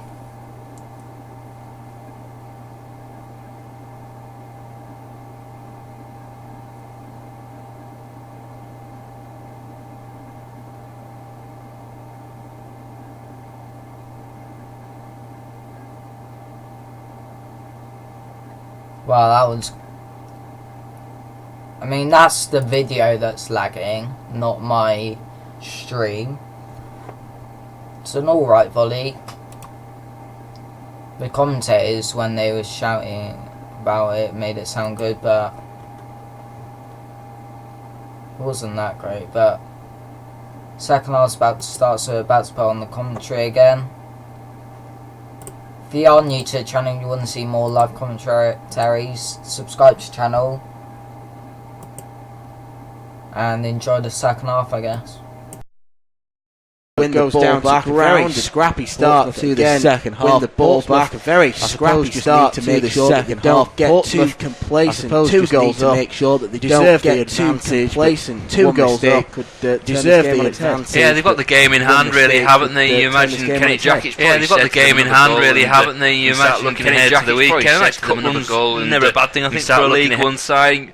And you feel Pep Clotet could have taken a leaf maybe out of Jackett's book. He put a strong team out, the home manager, and I know he's trying to protect players at this stage of the season, but they all look pretty hungry, the Portsmouth players, and I think they'll benefit from an extra 90 minutes. That's almost a mistake by Downing. Crowley just let it go past him, but the goalkeeper McGilvery was hot off his line and comfortable in the end. Yeah, Crowley was followed by Downing, who I think was just expecting him to take a touch. Instead, he just allowed the ball to roll, and Lakin nearly pounced and got on the end of it. We just see from our independent off-tube studio pictures the Birmingham bench, and it looks more like a lecturer at a university rather than a bench of professional footballers. I mean, well, it's GCSE and A-level results day in a fortnight or so's time, and like fresh face. I think you're being unkind to them saying that they look that young. Yeah, no razor's ever been used between the 5 of them that we saw on the pictures, so that's just another difficulty really for Birmingham this evening. If they bring a young player off, it'll be an even younger player on coming for him, and I know there's the fresh faces, the fresh legs wanting to make an impression, but they have to be realistic and realise that some of these players at this moment in time aren't really cut out for first team football. And Portsmouth now have a free kick on this near side. Their height advantage did pay off in the first half with Harrison's goal, and they'll be looking to try and hurt Birmingham again. Whipped into the near post, and it's headed away comfortably in the end by the away side. Harrison tries to get to it, but it's a very poor touch from the Welshman, and it will go out of play for a goal kick. But early in this second half, you can already see that the intent is there by Portsmouth. Birmingham too, in fairness, they are looking like they want to come and get a goal at least and make this game more interesting, but it is Portsmouth that just look the stronger team. Absolutely, yeah. We're seeing here Birmingham, I suppose the folly of the new rule with defenders being allowed in the box. There's no Birmingham player further than 40 yards from his own goal. Stockdale's got to pick out a pass. His distribution hasn't been good at all this evening. They've done well actually here, the Blues, to play out from the back, but you already feel like even in the Portsmouth half they're on the back foot because it's kind of a stop-start, restart to the game. As the ball just drifts out of play right underneath on the near side. Wes Harding with the ball in hand. One of the three Birmingham players that were booked in that first half. Harshly so, but if Wes Harding puts another challenge in, he runs the risk of being sent off. Bellingham back to Crowley, but it doesn't find him. Crowley on the ball again, taken on by Dacres Cogley. Crowley made a run ahead, and he's on the ball again. He's clearly been targeted, I think, by Portsmouth. They're trying to get 2-3 bodies around him as much as possible, and I think they have identified him as perhaps Birmingham's strong point, and they've marshalled him very well. Yeah, absolutely. He's looked really sharp in those little pockets of space he's been picking up, but they've not given him a chance to turn, have they? And well, Harness has fouled Jude Bellingham. I'm pretty impressed actually by Bellingham, 16 years old, but no fear about him. He's one of the few Birmingham players who's got the ball, come deep to get it, and driven forward, and he's had a bit of a thankless task up there on his own. Yeah, he has. He's had a few touches, shown some decent play with them, but that's all it has been. Scraps, really. They've got a free kick, though, have Birmingham. Again, looking to drift it towards the far post. Harding was there in the end. It's a backwards header, and it's going to be just out of play for a goal kick. Harding did his best to try and win that. He's a bulldozer kind of player, is Wes Harding. Lacks a bit in technique, but he tried to get there, tried his best, but again, it's just not happening for Birmingham. Yeah, well, I hope the Birmingham fans appreciate that, because it was a terrible ball by Medina.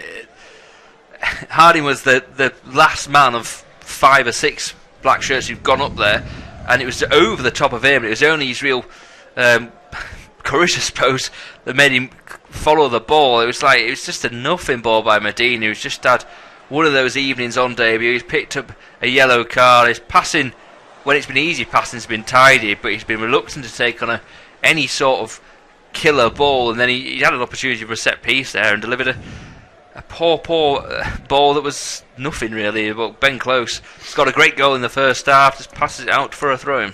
Yeah, I think Close might get away with a few errant passes with the quality of his strike in the first half. It sat up so nicely for him from Clark Salter's half clearance, and he volleyed it past David Stockdale, who, just as I speak, nearly got robbed of the ball. Harness coming across to challenge him, but Stockdale delivered it just in time. Out of play again on this near side.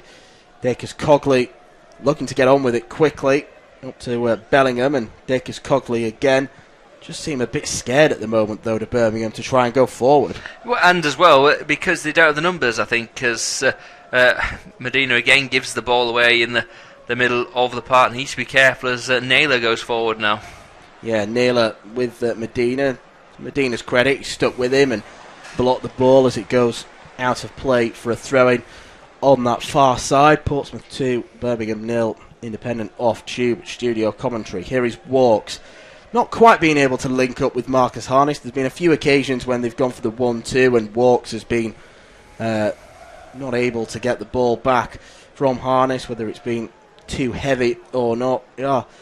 Seeing from our pictures just a couple of the players on Birmingham's bench that are getting ready. Odin Bailey is one of them. They've also got Ryan Burke, Joe Redmond, Cowlon Boyd Muntz, Ryan Sturt, Corey O'Keefe. Ball crossed into the box, and Portsmouth, well, it's not quite a convincing enough header. It nearly goes out for a throw-in, but Birmingham do enough to prevent that.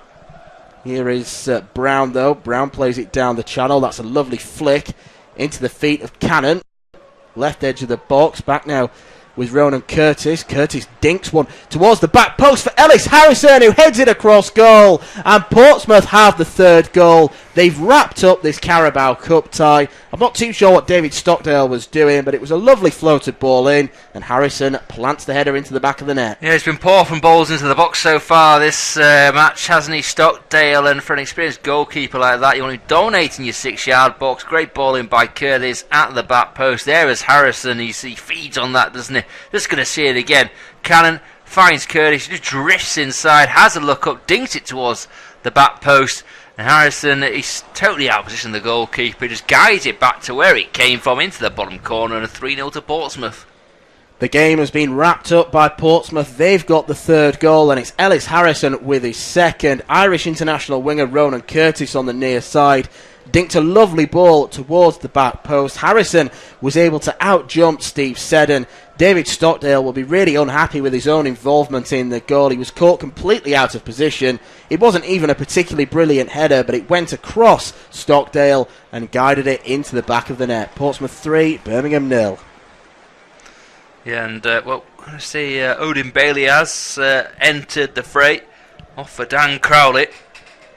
And Bailey, one of the young cohort, I suppose. He'll go into, I suppose, just off the front line. He may even be the front line. He's got no focal point at all. Have the visitors. Got to worry really for these. You don't want to sound negative. 3-0 down, 35 minutes of the 90 left, and they need something here, Dan, because it could be 4-5, maybe more. Yeah, it certainly could. You imagine that Crowley's maybe been brought off to be saved for the weekend. Pep Clotet thinking this game's gone now. He was one of only 2 players that started this game from the Brentford contest, Steve Seddon being the other, but it's a good opportunity for Bailey, who's got to look at it as positively as he possibly can, and his first involvement, I think, was to win a free kick there. Pep Clotet looks on, he looks stern-faced, it's an excellent start to his Birmingham career, getting that win against Brentford, but maybe some of the realities of the job have hit home this evening. The fact that he's only got a light squad to choose from as Harding plays it infield to Medina. Medina now forward to Bellingham. Bellingham, though, is dispossessed by Harness, who's running forward now. He's got support on the outside. Again, a poor pass forward from Marcus Harness. I mean, Portsmouth might be ruined the fact that they're only 3-0 up, because the amount of times that they've won the ball back in midfield, they've had chances to get forward, and some of the final balls haven't been great from them. Yeah, you maybe just put that down to a bit of rust at the start of the season, but they looked a good team tonight, I think, Portsmouth. Granted, they've not had too much pressure on them or anything like that, but they've got a good shape, everyone seems to know the role, and the amount of time close. Whoa, that's going to be a sending off as well. It's got to be a second yellow card. Neil Hare's got a decision to make. It was Baramit who slid right through the back of Harrison, and he's wincing. Maybe he's picked up a knock. He's just on the microphone to his assistant. It's got to be a second, that one, hasn't it? Yeah, I think he's wincing because he knows he's going. Yeah, he turns away from the referee. The referee's coming over towards him. Unless he's going to be extremely lenient, and maybe he understands the context that it is his senior debut. I think that's what he's saying, isn't he? He's saying to the Portsmouth players, just calm down, because he's not given anything. It was a red card, maybe, let alone a yellow. Ball goes into the box, away by Clark. Salter seconds is just about away by Bellingham, but if this is on Saturday, that's a second yellow card, isn't it? Absolutely, no question about it. I mean, fair play to the referee for kind of understanding the context of the situation, but Pep Clotet might be looking at maybe hauling off Bajrami, who started this game fairly brightly, but he's been found wanting a little bit the further the game has gone. Brown isn't able to get on the end of Curtis's flick. But again, I think Bajrami, he's looked good in the bits he's had to do, but he's been exposed. Like, the ball, he slipped, in fairness. We're seeing again, he seems to slip rather than foul Harrison. But my point would be is there's loads of space in midfield. The ball's just coming straight onto him. There's no one protecting him at all. There's supposed to be 2 men in the middle of the park. And for a 19-year-old centre-half playing his first game, he must be, if he's 26, he's screaming at those in front of him because they're just not doing the jobs at all. Yeah, Neil Hare, the referee, did have a very good view of that, and Bajrami did slip into the challenge, so it's a bit of mercy from the man in the middle as Harding loses out in the ball. Cannon just delaying the throwing slightly. Again, more Birmingham players getting ready. The camera in particular focusing in on the number 46, Joe Redmond. A lot of Irish contingent on the bench for Birmingham as Harding throws the ball up to Bailey, lays it back off. Harding with another heavy touch in the middle. Gardner just allows it to roll under his feet and squares a diagonal one to Steve Seddon. Now with Redmond. Here is Lakin in the box. Lakin with a decent turn, and Brown had to get across. That's good play from Charlie Lakin. It was very instinctive the way he was just able to turn away from that challenge. 1 or 2 touches too many, but Portsmouth with some defending to do. Yeah, Cannon was pulling all over his shirt. Yeah, I think it's more that he's losing his balance there. It was lovely skill, though, as you say. Chance here, maybe to get one back.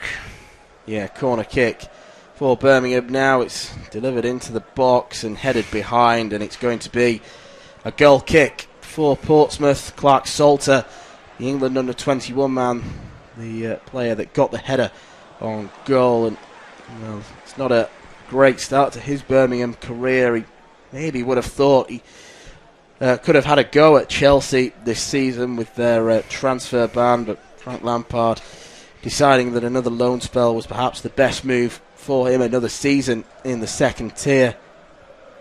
And he'll be hoping for better than what he's had so far this evening. Burgess now flicks the ball back to a man that we've barely mentioned, really, Craig McGilvery, the Portsmouth man between the sticks, and that's probably an indication of the pattern of this game, because McGilvery's not had a save to make at all. No, he was sharp off his line earlier in the half, wasn't he? But other than that, there's not a lot for him to do. To be fair, Downing and Burgess, what they've needed to do, they've done quite well. They've also distributed the ball quite nicely. Just to say that, of course, Downing chips a ball down the line and out for a throw-in. Yeah, been relatively untested, but that's testament to, I suppose, Birmingham's formation. Bellingham looks good, Lakins look good, Crowley look good as well, but they are not the answer on they're not a front three, are they? They're three people who play off the front man, and they've had no support at all. I know they've got forward options in the squad, but for games like this, and eventually at some point in the season, they're going to need to find another centre forward.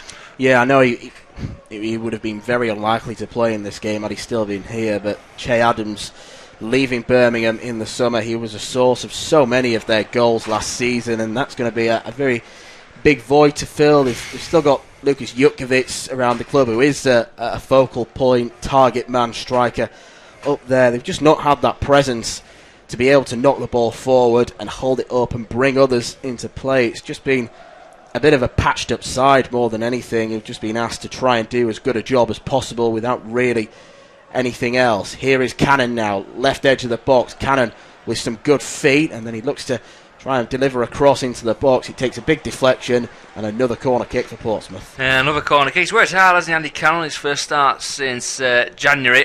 Not quite got that end product. But he's looked sharp.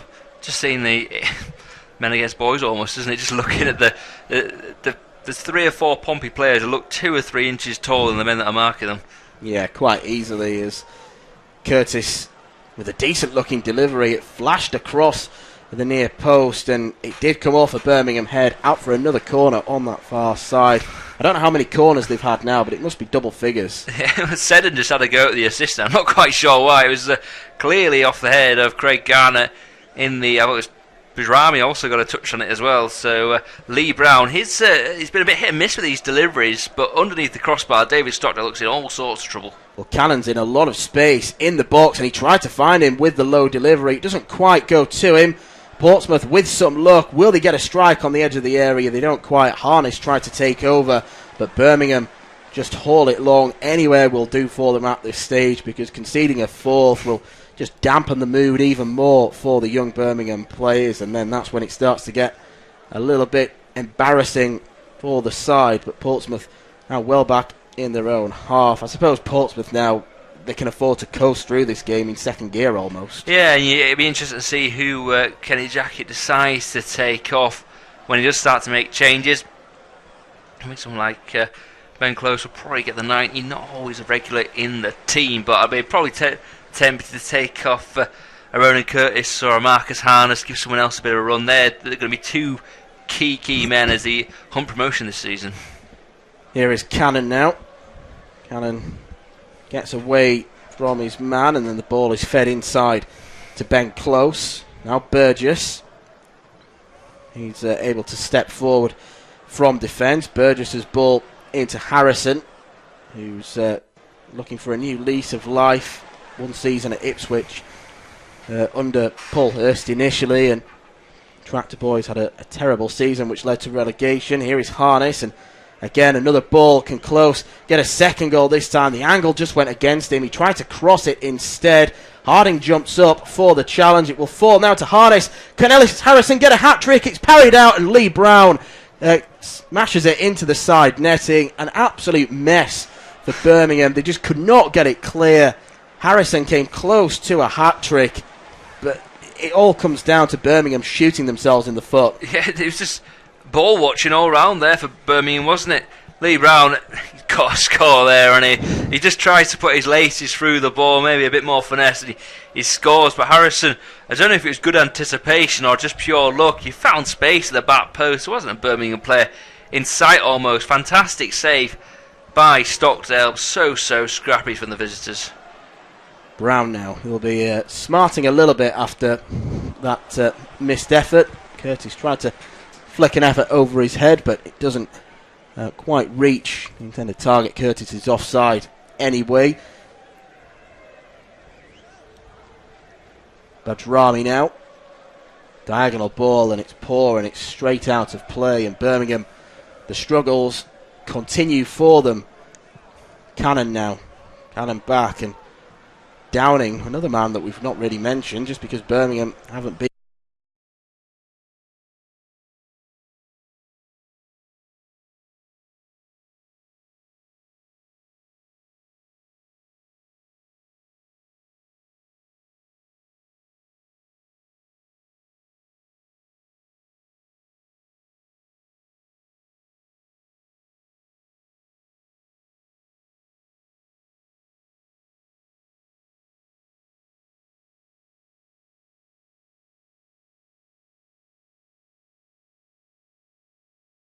reason for him to work that,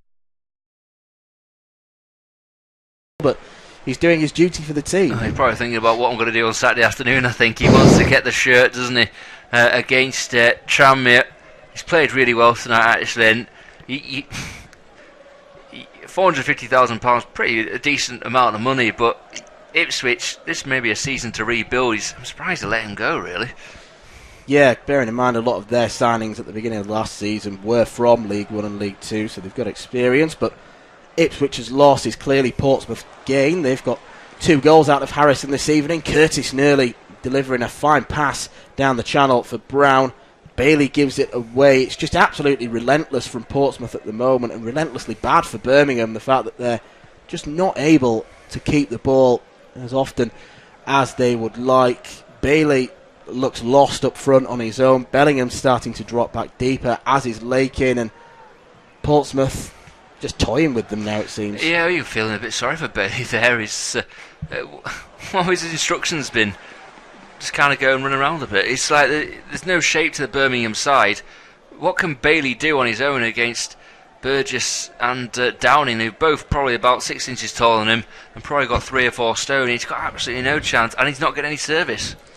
It's turning into a bit of a rout at the moment. Still, Portsmouth 3, Birmingham 0, but the League 1 side are absolutely dominating this game. There were shouts of a potential red card. Geraldo Badrami booked in the first half. Looked like he fouled Ellis Harrison as the last man, but the replay showed that he slipped into the challenge, so referee Neil Hare was very kind on that occasion. Ellis Harrison came close to getting a hat-trick. Ball delivered into the box. Birmingham didn't know what to do with it. It was bouncing around like pinball. Harrison stabbed it towards goal. Stockdale got the save away. Then Lee Brown on the follow-up smashed it into the side netting. The scoring doesn't look like it's over. Portsmouth 3, Birmingham 0. As Walks comes forward for Pompey. Plays it back to his skipper, Naylor. Naylor just rolls it down the channel more than anything. Clark Salter will have to come across. Gets a tackle in. Under pressure from Walks. It will be a throw-in to the Blues on the far side. And Pep Clotet sits back in his seat in the dugout alongside his assistant and his coaching staff. Paco Herrera, his assistant there on the bench. But it's a funny evening, I suppose, isn't it? He'll probably just write this off and say, well, championships are a priority for the campaign, but at the same time, it's hard to think that this won't at least dent his confidence, let alone the players. Yeah, considering how good the opening day victory was. I mean, we go on about it, but Birmingham aside expected to struggle, Brentford aside expected to challenge for the playoffs, so it was a bit of a strange result, but a hard-fought win for Birmingham as the ball goes back to Stockdale, who's not really inspired too much confidence thus far in the game. We're well over at the three-quarter way stage of the contest. Portsmouth 3, Birmingham 0. Portsmouth look like they're going to coast to the full-time whistle. With Jack to take us through. Yeah, as close feeds. Curtis gets into the box. He's alongside Medina. Medina does well this time. Brown, just a little Croy turn as Bellingham jumps, tries to anticipate the ball in, but it was to be Bailey then off to Bellingham. Bellingham fouled, then Bailey falls over Bellingham's prone body on the ground. Bit of an apology from Tom Naylor there. Yeah, you imagine Lee Campbell's going to be back in net for the weekend, can't you? The way that Stockdale, who I always thought was a very good goalkeeper, who probably could have done a bit more than he did in the end. He seemed to be on the bench too much throughout his career, really, and had some good years at Brighton. Here comes Seddon, blocked by Naylor. It's back to Bailey. What can he do? Over the crossbar from the young man. Just found a bit of space. Left foot in his favoured left foot. Under pressure, though, over the bar. Yeah, I mean, it's a difficult kind of effort, considering that he's kind of got to turn his body, really strike the ball well when it's coming at him with some pace, and it's not too far over the bar, but again, a struggle for Birmingham, but at least it's a shot on goal. It's more than they've had generally throughout the entire game. Yeah, he's going to try and whip his foot round it more than anything, hasn't he? And wasn't to be, as McGilvery will prepare to take this goal kick. Long clearance up towards Harrison. Good header this time by Bajani. He looks a decent player for some of his faults this evening. Bellingham looks a very, very good player. Now Gardner on to Seddon, but Harness has stuck to his task well and just gets ahead of the Birmingham man. Now close, under pressure from Medina. Medina gets the ball in. Just thinking back to the... it was very similar to Harding's challenge, that, wasn't it? Where he clearly won the ball, but in the first half the Portsmouth players were all over the referee complaining, but I think even they kind of understand the situation of the game now. Yeah, I mean, there's no point really risking bookings for themselves for dissent, to be perfectly honest. I mean, it may work if they do, because they could get Medina sent off, but again, it's not really a second bookable offence kind of challenge, I don't think. No, I don't think so either, Dan. Just looking ahead on this service, games on Wednesday and Thursday to come. Of course, all over the weekend too. The season really starting to get going. Here is Cannon, good tackle by Harding. Medina just tries to be too cute there, and Naylor picked up the seconds. Yeah, just to fill you in. A couple of Champions League, one Champions League, Cluj v Celtic tomorrow. That's a 7 o'clock kick-off at 7:15. Slovan Bratislava against Dundalk. Then more Europa League action on Thursday. Punic v Wolves at 5 o'clock, and 7 o'clock Midtjylland against Rangers. The same time Rijeka against Aberdeen. Both Scottish teams away on the evening. And of course we'll have all 10 games on the opening weekend of the Premier League, and plenty more besides, as Walks finds Burgess, the ponytailed centre-half, just inside his own half here. Naylor, well, letting the ball do the work at the moment, our Ports. A bit of a passing drill almost. Walks, a little flick round the corner to Harrison, who's doing really, really well. Goes in for a challenge. Ooh, there's maybe a yellow card here for Jude Bellingham. It was a 50-50, full-blooded challenge there, wasn't it? And I thought Harrison overstepped, really. His touch wasn't the best. Let's go and have a word as well with the assistant, is Mr. Hare. He's got the yellow card out initially. Harrison's down. He's not got the biggest shin pads in the world either, but what do you make of that one, Dan? Yeah, we've seen quite a few of those this evening, where one bad touch has led to a full-blooded 50-50 challenge. And again, you've got to say fair play to Bellingham for not pulling out of it. I mean, I'm much older than 16. I'd be pulling out of that sort of challenge. So fair play. He did go in. It didn't look like a great tackle, to be fair. Again, maybe if he was more of a senior player, some referees would probably go for a red card, because it is a high foot, to be fair. It does go over the shin of Ellis Harrison. Yeah, it's probably a yellow card given the context, and if you're Ellis Harrison, you're investing in some shin pads. I've no idea why he doesn't seem to have any on. Almost cashing mine back, former Portsmouth player Steve Claridge's shin pads there, really, really short ones, not even just about past his ankle, I think. I wouldn't fancy it if I was. Well, one of the reasons I wouldn't fancy it, I think, was I wouldn't feel like I could make a challenge in case I got kicked. And that seemed to happen to Harrison there. Is Bellingham there into Bailey, the future of Birmingham City, really, these two, it seems. Medina just lofts the ball wide to Harding. Fullback gets forward well. then he's dispossessed by Naylor. Bajrami's just sweeping up behind him, and we'll find Medina, who seems to have got deeper and deeper. Maybe a sign of fatigue from the Spaniard on his debut. Got a yellow card in the first half, so I suppose he knows he can't make any challenges, but I can't imagine he'll get much of a run out at the weekend. That looks like Brett Pittman's one of those who's going to come on for the home side.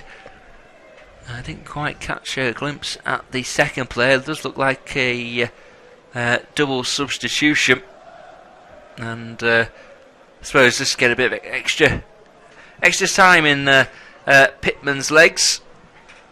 Just having a look. Looks like Brandon Houndstrup usually plays as a left back, so that might be the end of Lee Brown's evening.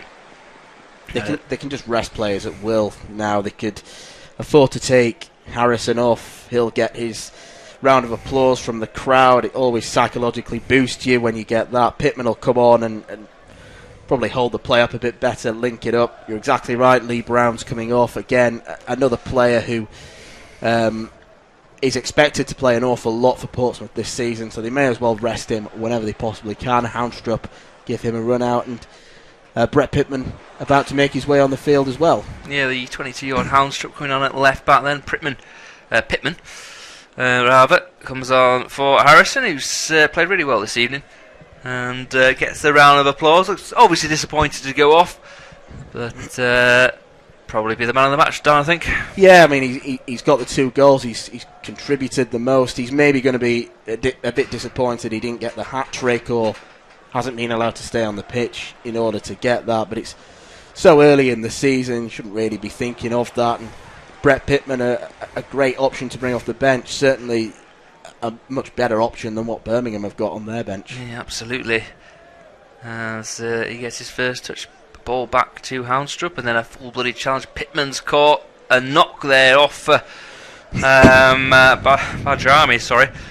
And it'll be interesting to see that one again. Seddon plays a long ball down the line for Birmingham. Downing's got the situation under control. Back to his goalkeeper. McGilvery will just put his right foot through it. 12 minutes left of the evening. Portsmouth 3, Birmingham 0. Independent Off-Tube Studio commentary. Lakin, barely those, either he or Lakin was offside.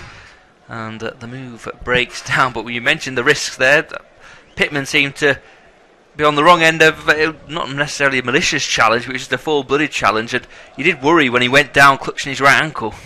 Yeah, certainly so. I mean, he's one of the elder players for Portsmouth, so by that you think they're likely to be more injury prone. That's all that Portsmouth have really got to avoid for the last 12 minutes of this game. Keep the players fit, keep them fresh, ready for league action on Saturday. Yes, as Downing, one of those likely to be involved, lofts it forward.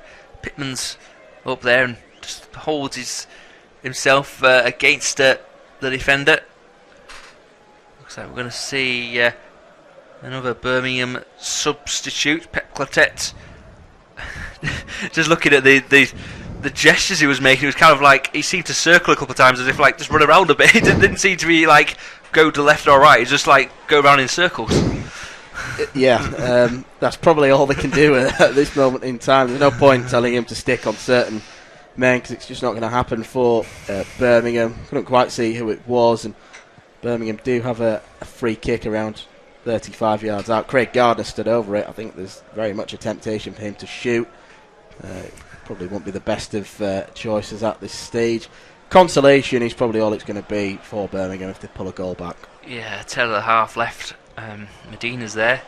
Standing over the ball with plenty of purpose here, Craig Gardner. Does go for goal. Decent effort as well, and a good save as well by McGilvery diving to his left-hand side. Yeah, he's always been capable of that throughout his career as Craig Gardner. We've seen several spectacular goals. The ball moved so much during the air. He caught the ball really well from the free kick, and because of that, Craig McGilvery, it's quite a good save. Yeah, it's a good save. Almost hit like a long iron in golf where he just hit it low and kept it under the wind. Just having a look there, it looks like young Caelan Boyd-Munster is going to come on wearing number 44 for Jude Bellingham, who was very, very good to say it was his debut, 16 years old, and gave as good as he got as have this corner kick then.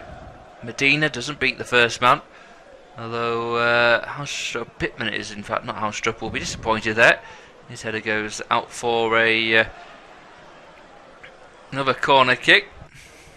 Old school Brett Pittman, he's got the Vic on his shirt. You just see that. I don't see that as often these days. He's the man at the front post once again. Medina, again, doesn't beat Pittman, but it's going to be the same outcome, another corner. Yeah, I mean, it's a big learning curve, this, for Medina this evening. I think it'll open his eyes up to think, wow, English football really is difficult, even though it's playing a side they're a division blower, but he'll get better than this. Medina, this time to the back post. It's headed back by Harding, who was 9 out of 10 per effort tonight for Harding. Actually, he's been the best Birmingham player, I'd say, of the more experienced ones. Still only 22 himself. He's dancing with the ball on the edge of the box here, cuts it back, but Cannon just wanted it far more than Lake in there and can clear his lines back to Gardner on the halfway line. He'll find Dacre Cosley, and they're going to try and play from the back here, Birmingham. But going backwards. First touch for Boyd Muntz. Tries to find, I think it was Seddon there, but didn't quite fancy it against Paul Downing. Yeah, it's hard to really see anything from Birmingham in these final few minutes. As you mentioned 5 minutes ago, there's no shape to the side. We're seeing Bailey playing up front on his own, and then beyond that, it looks like another 9 outfield players that are almost scared to get in the opposition half. Well, that was a perfect example there. It was Downing had the ball on the edge of his own area, and there wasn't a Birmingham player in the Portsmouth half. Like, yeah, it doesn't seem to be. I just think it's the personnel in terms of there's no natural centre forward, no focal points. It's always going to be difficult. A free kick given away by Harness, and he's just having a bit of back chat, I think, towards the referee, who's telling him to calm down. Craig Gardner's just had that decent effort, a bit further out this time. Medina's taking over responsibility. His body's coming up from the back, like Salter, I see there. Bajrami as well, floated towards the back post, and Bajrami jumps, and Houstrup, did he get stood on his toe, I think, a bit of an injury, but nothing came of it in the end. Portsmouth 3, Birmingham 0 as we head towards the closing stages of this game. Portsmouth certainly easing off now. They know that they've had this game sealed for quite a while. Birmingham, you can't fault their effort throughout the game, and in fairness, they have mustered a few half chances in the past few moments. Odin Bailey had a left-footed shot which went over the bar, and Craig Gardner smashed a free kick towards goal from 30 yards out, forced a good save from Craig McGilvery. Substitutions have been made as well. Callum Boyd-Muntz has come on for 16-year-old Jude Bellingham for Birmingham, who showed a few nice touches throughout the game. Portsmouth with a couple of alterations as well. Goalscorer Ellis Harrison came off, as did Lee Brown, for Brett Pittman and Brandon Houndstrop. It's still 3-0. Yep, so it is. David Stockdale with the ball in his hands, throws it out, looking for Harding, who's kept going lovely little nutmeg as well on Curtis, but no help from his teammates. Cannon just took the ball off him, close, flicked on by Pittman, lovely play by him, but Harding gets back. Curtis puts the challenge in, good hard work by the Irishman. Be a throw-in to Birmingham, deep in their right back area. 6 minutes to go, Portsmouth 3, Birmingham 0 if you're just joining us. And we're going to have another late substitution. To me, that looks like Sean Raggett on loan from Norwich. He'll come on for Paul Downing, who's been really troubled this evening. All 3 changes made, and another case of someone they're resting, I think, for the weekend. Yeah, they might as well give them the last 5 minutes off, give Raggett a bit of game time. Spent last season on loan at Rotherham, but he's back in the south of England now, on loan from Norwich City. He doesn't look to have a future with the Canaries now they're in the Premier League. So Sean Raggett will come on and just be told to keep his cool, keep his discipline, like the rest of the Portsmouth players for the last few minutes. Yes, 5 to go. Free kick to Birmingham, taken quickly towards Dacre Cogley. Bailey's trying to knock it through for the runner, who I think may have been the new man, but off Burgess for the last touch, and Boyd Muntz's endeavour paid off there. So it's a corner kick for the away side. Can he get a consolation from this game? 3 centre-halves are back. Medina takes it short towards the back post now. Second time round, and Raggett gets his first touch. Header out, that'll boost his confidence, but it will be another corner kick. You fancy them to put the ball into the area though. Give the big men something to attack. But again, Medina having to trot over. You want someone like Gardner or someone else to take that there, don't you? It's just losing your own time, I suppose. Towards the near post, head away by Curtis. Now Cannon on the edge of the box, looking up, looking for options, and will spray a nice ball. No, just not quite long enough. Picked out by Boyd Muntz, but Pittman is who comes up with it, and he sprays a long ball to Walks. He'll put his foot on it, calm everyone down. Raggett gets a touch with his feet, just rolls it to close. Got that brilliant second goal, of course, just before half time. Harrison with the other goals for the home side this evening. Houndstruck down the line. Curtis, though, loses out to Harding, who's kept going. Inside to Dave Hodge, who seems to be playing a more advanced role. Boyd Muntz gets in there, and Pittman, and a bit scrappy. Cannon lofts it forward, looking for Hannah, and well played by Clark Salter. Yep, Clark Salter did have to get across there. Again, more scrappiness from Birmingham, but another example, Boyd Muntz flying into a challenge against Brett Pittman. There's probably going to be a good 13, 14 years age difference between the two players, but he wasn't scared, and that's the fearlessness that some of these Birmingham players have shown, if indeed the quality has been lacking from them. Yes, and Hawks gets down the lines towards the back post. Curtis is there, as is Harding. It will be a goal kick. Thumbs up from Curtis, couldn't quite get on the end of that one. Yeah, Brett Pittman, club captain, Bournemouth legend, of course. Bristol City, another spell at Bournemouth and at Ipswich, but Portsmouth, strange, almost made his name, hasn't he, at Portsmouth? We've always kind of known him. Great record at the Cherries. You felt it was time for him to move on when they did get promoted. Went to Ipswich, played well for a couple of seasons, and Pompey has given him a new lease of life. Still 31, so he's got a few more years in the tank, you feel.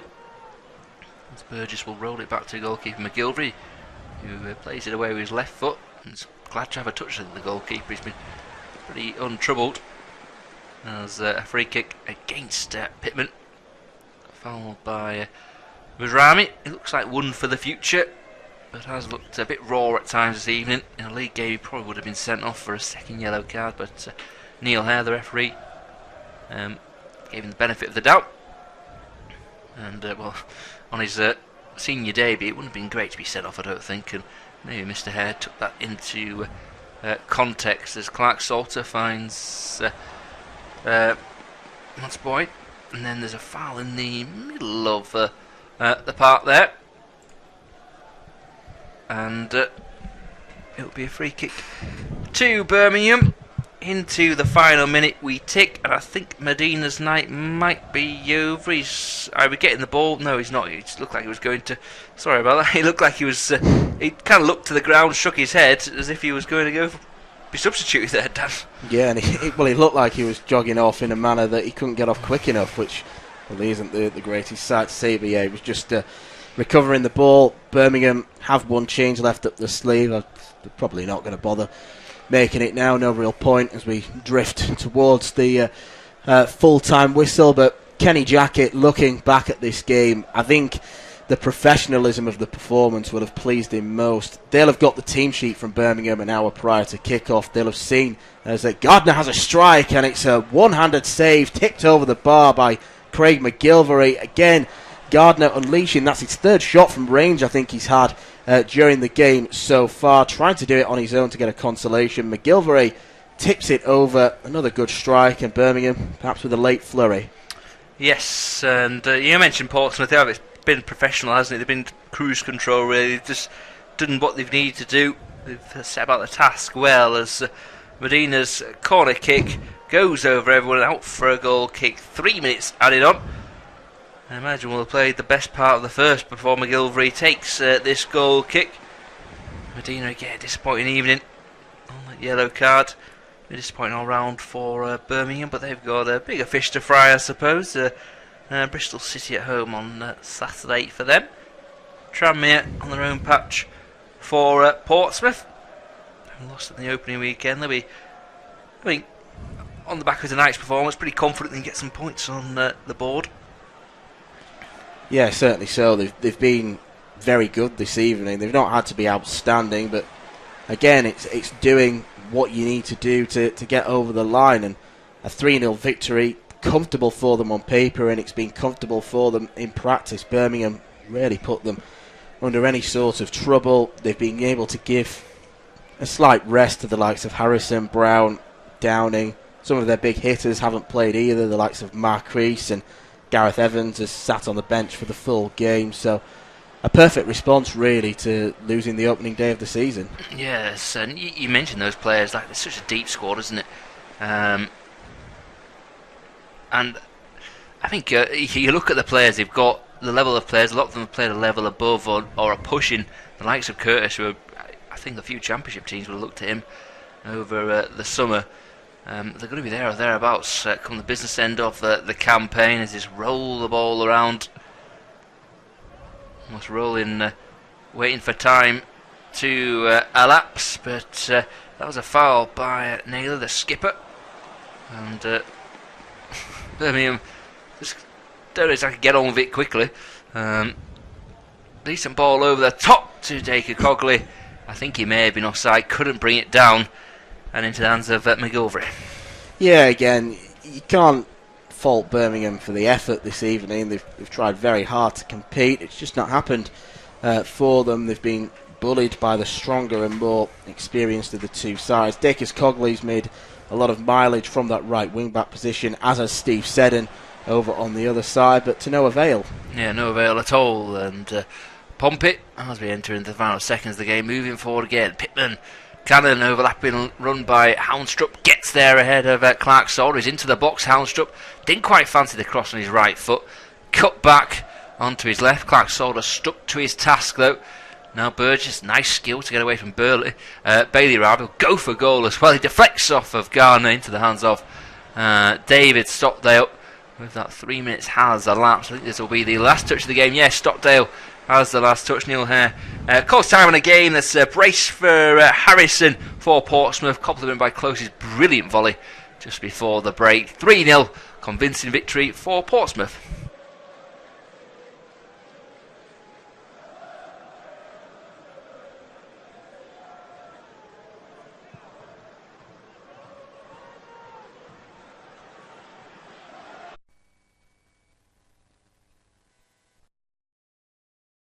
Right, so full time it finished 3-0 to Portsmouth. So Portsmouth through to round 2 of the EFL Cup.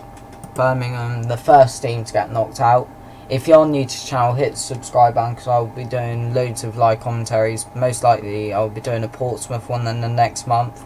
I'm sure I'll do a Birmingham one in the next few months as well. So if you want to see another one for that, hit the subscribe button. We're going to show you the third goal, just in case you haven't seen it.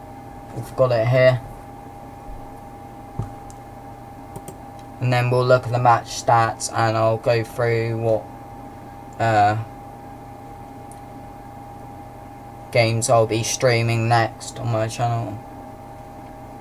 So it's crossed in and headed into the far post. Yeah, so 3-0 win. I'm going to look at the stats now. Don't know where BBC Sport is. Here we go. Right, so 54% possession to Portsmouth, 17 shots for Portsmouth, 8 for Birmingham, 6 on target for Portsmouth, 3 for Birmingham, 9 corners each. So Portsmouth deserved it by looking at the stats. They obviously won 3-0. And they played pretty well, so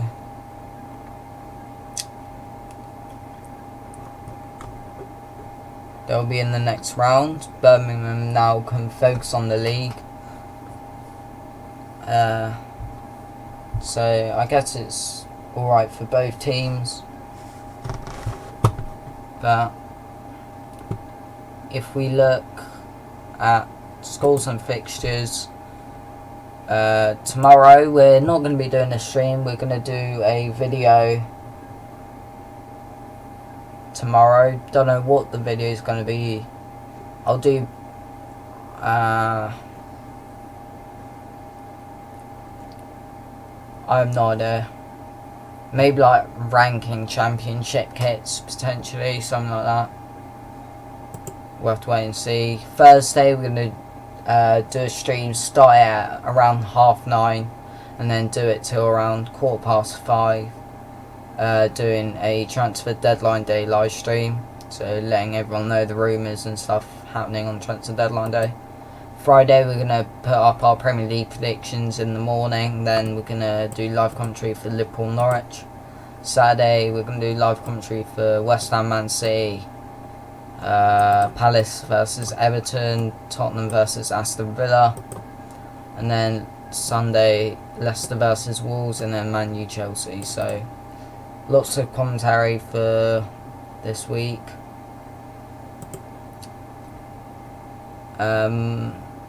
Haven't decided what to do for this Monday yet. I'll do a video on Monday.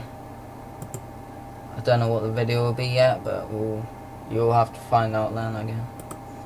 Then we have the EFL Cup games, the rest of them all here.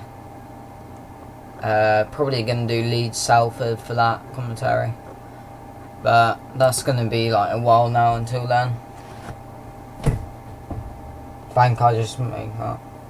I've got to go to. Alright, I'll hopefully see you for Wednesday's stream, or no, we're not doing a stream today. Thursday we're going to do our next stream. Wednesday we're going to do a video. So I'll see you hopefully for another stream soon. And congrats on the mod. So I will be giving out mods more often now because none of my mods are active. I've just given one to Josh Taylor because he's been in every stream since Friday that I've done. I've done like 6 or 7, so I've given him mod. So if you want to be mod, just join the streams every day and just comment so I can see you're in the streams pretty much every day. But let's see how much likes we're on. So we are on 15 likes, 1 dislike, so that's quite a lot of likes considering we didn't get that much views. We've gained 2 subscribers. If we could get to 1,310 subscribers now, that would be great. So if you haven't subscribed already and you want to see more live commentaries and more football related content, hit the subscribe button. Tomorrow I'm going to be doing a ranking championship kit probably, or maybe ranking Premier League away kits. I mean, it doesn't really matter. That could be the Monday video, ranking championship kits. So I'll do ranking Premier League away kits tomorrow, ranking championship home kits Monday. Is there any games Wednesday? Yep, we've got the Super Cup then. And then Thursday is when we're going to do ranking championship away kits. So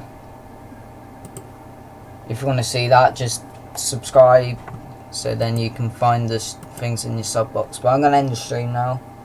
So thank you everyone who watched, and hopefully I see you guys I'll do a video tomorrow, and hopefully I see you guys on Thursday for my next